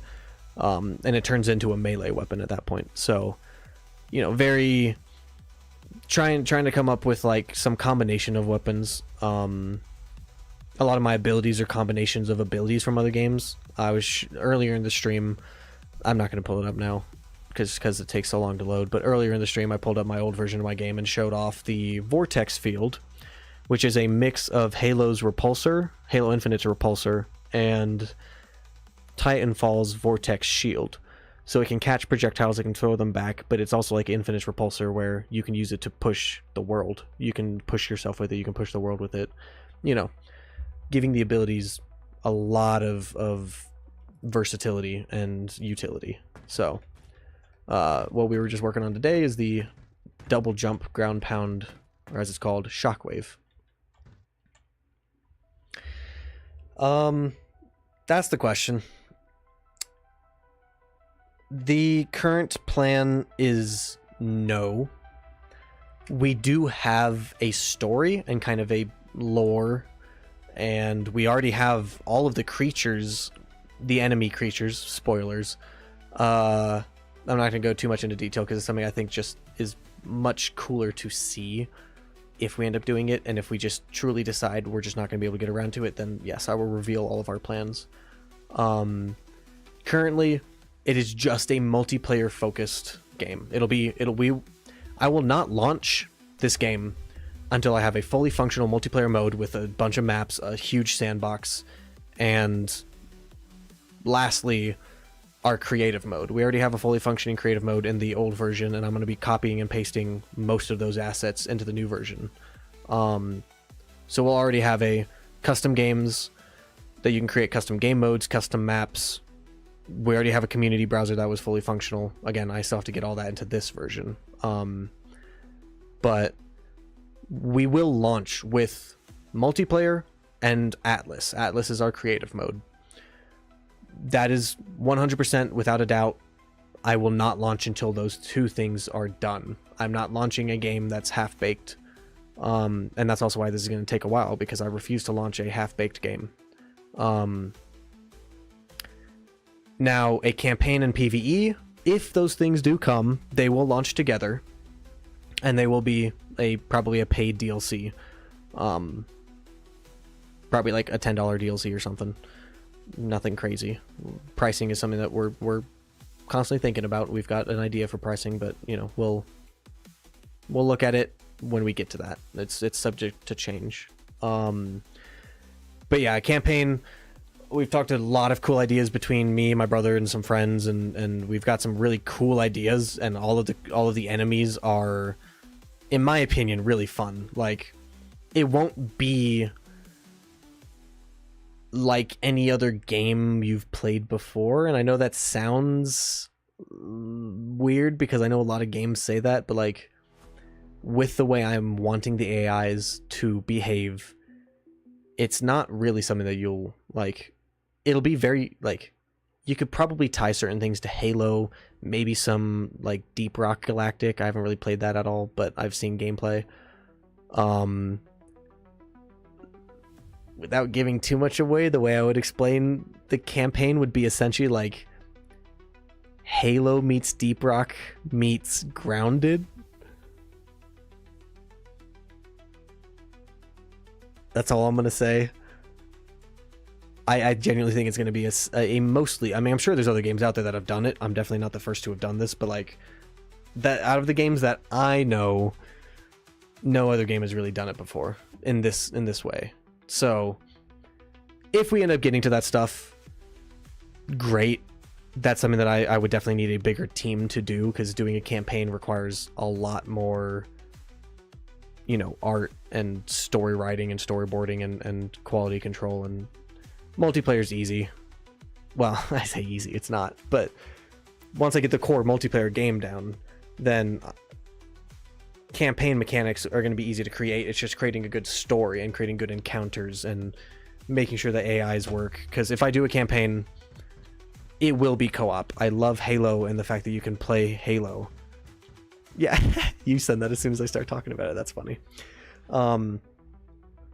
Yes, co-op would work because I already have full multiplayer systems working. Why not make co-op campaign? I love Halo because of the fact that you can experience the campaign with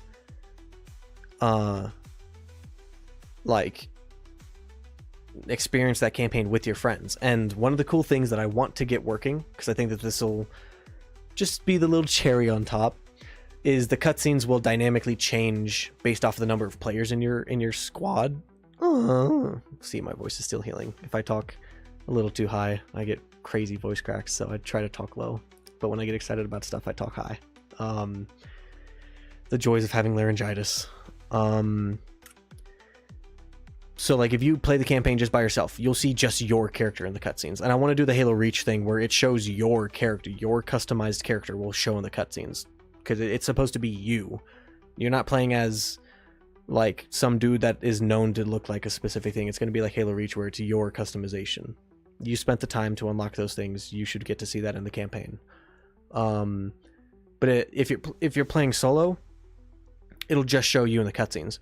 But if you're playing with 4 people, you'll see your full squad in the cutscenes. Maybe the dialogue is slightly changed to where instead of the dialogue just talking to you as the main character, maybe they're addressing you as the group now. They'll say, you guys need to go and do this mission instead of you need to go do this mission.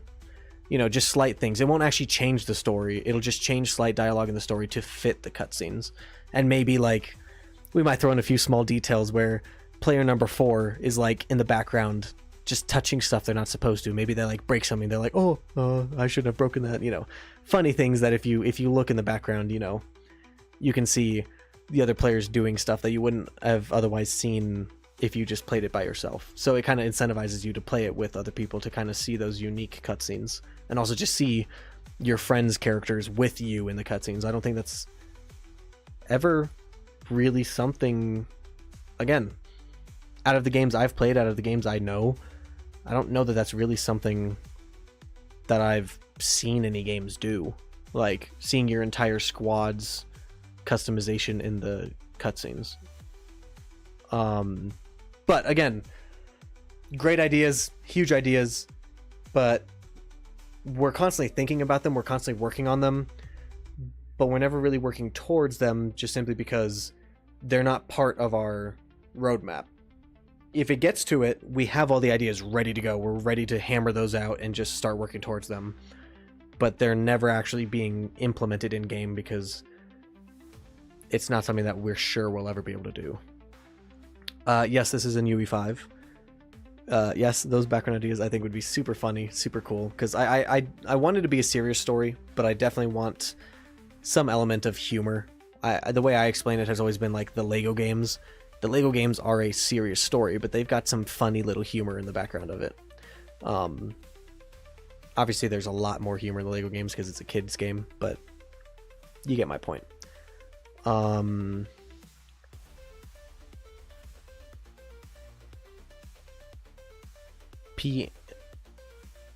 Okay. Yeah. That's also something that, yes, if, like, that's the thing, is if we do a campaign, yeah, campaign and PvE would ship together because we have the AIs, excuse me. We have the AIs created and they work with multiplayer already. So might as well just make PvE. But I would love to do like kind of a Halo 5 Warzone thing where you have, it's a multiplayer match, you have PvPvE, so it's players versus players and versus entities, or whatever E stands for, environment. It's different between every game, but because I think Halo 5 Warzone was a great idea. It was fun. It was just pay to win because of the loot boxes of Halo 5. So they could have done a lot more with it. And I think that would be a really great game mode to have all of the AIs in a multiplayer match, multiplayer enemies, and just like the whole sandbox essentially in one multiplayer mode. That would be so sick. But anyways, thanks for coming by. Appreciate it. This is also my favorite song in this album. Thanks for coming by. I'll probably be streaming again tomorrow. So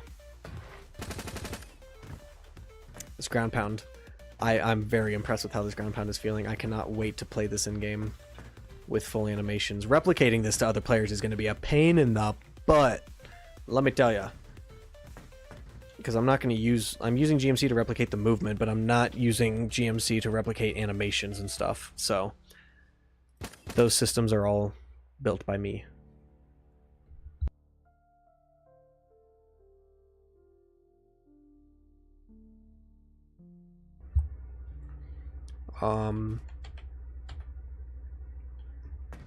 Yeah, this feels really good. This will feel even better with the fixed, or the fixed third-person camera, and then also with animations and things like camera shake. That's honestly something we could probably implement tomorrow, is impact camera shake.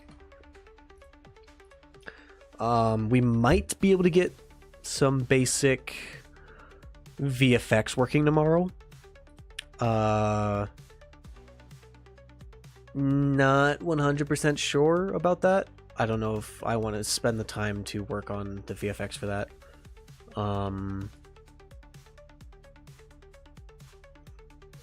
But yeah, at the very least, I want to get the gameplay done this week. The art side of the ground, or the Shockwave, I'll do that when I get to the art. Kind of what my current deal with myself is that the next 2 weeks until the end of January is all just code. So whatever's in this code drop down, this is all I'm working on for the next 2 weeks. And then start of February, and essentially until I finish everything, is mostly animations. And if I finish animation soon enough, then it's immediately jumping over to art and finishing all this stuff. And then obviously finishing whatever code I didn't finish. But I am going to try my best to knock out as much of this code in the next week and a half as possible. Mainly getting the Shockwave working and the dual wielding data table, because that's going to be easy. And then just kind of knocking a few random things off of here, whichever ones I feel like I can knock out pretty easily.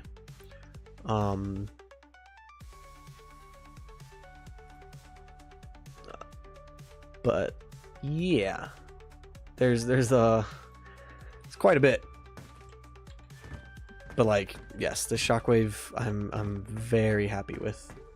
I think that immediately I can already tell you that there's a lot more versatility in what this ability will be able to do. So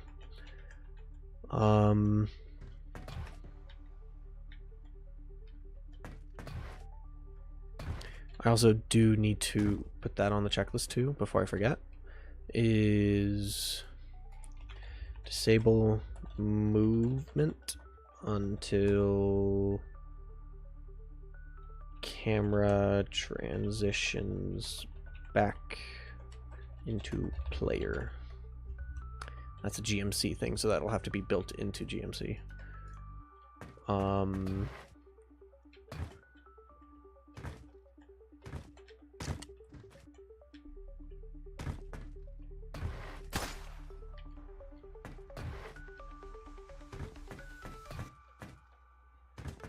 But the other issue becomes, like, what if I ground pound into a wall? That obviously is going to require a semi-unique animation. I'm actually curious what happens in Halo 5 if you ground pound into a wall. I have Halo 5 on my PC. I'll probably open that up after the stream. But yeah, that's pretty much going to be the end of the stream here. We did a lot. Appreciate all of y'all for coming. I'll probably do another dev stream tomorrow morning, and same time, same kind of dealio. Just getting this Shockwave kind of finalized in its gameplay and working on it. If we finish early enough tomorrow, I'll probably get set on physicalizing the pickups again. That way, grenades, all projectiles will be physicalized, all pickups will be physicalized, and just be all around a great time. So, I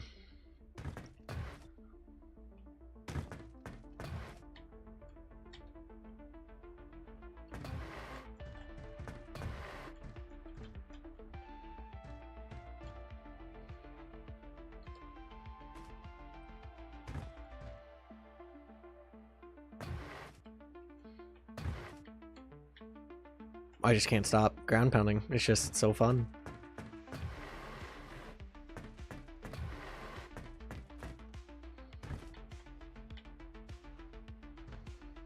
Oh, interesting. It's fun. Doesn't have to be perfect. I'm happy with it. Does it still play the jump animation? I don't actually know if that still works. Okay, it does work. I just wasn't paying attention. I guess I just got so used to it. Yeah. Oh. Anyways.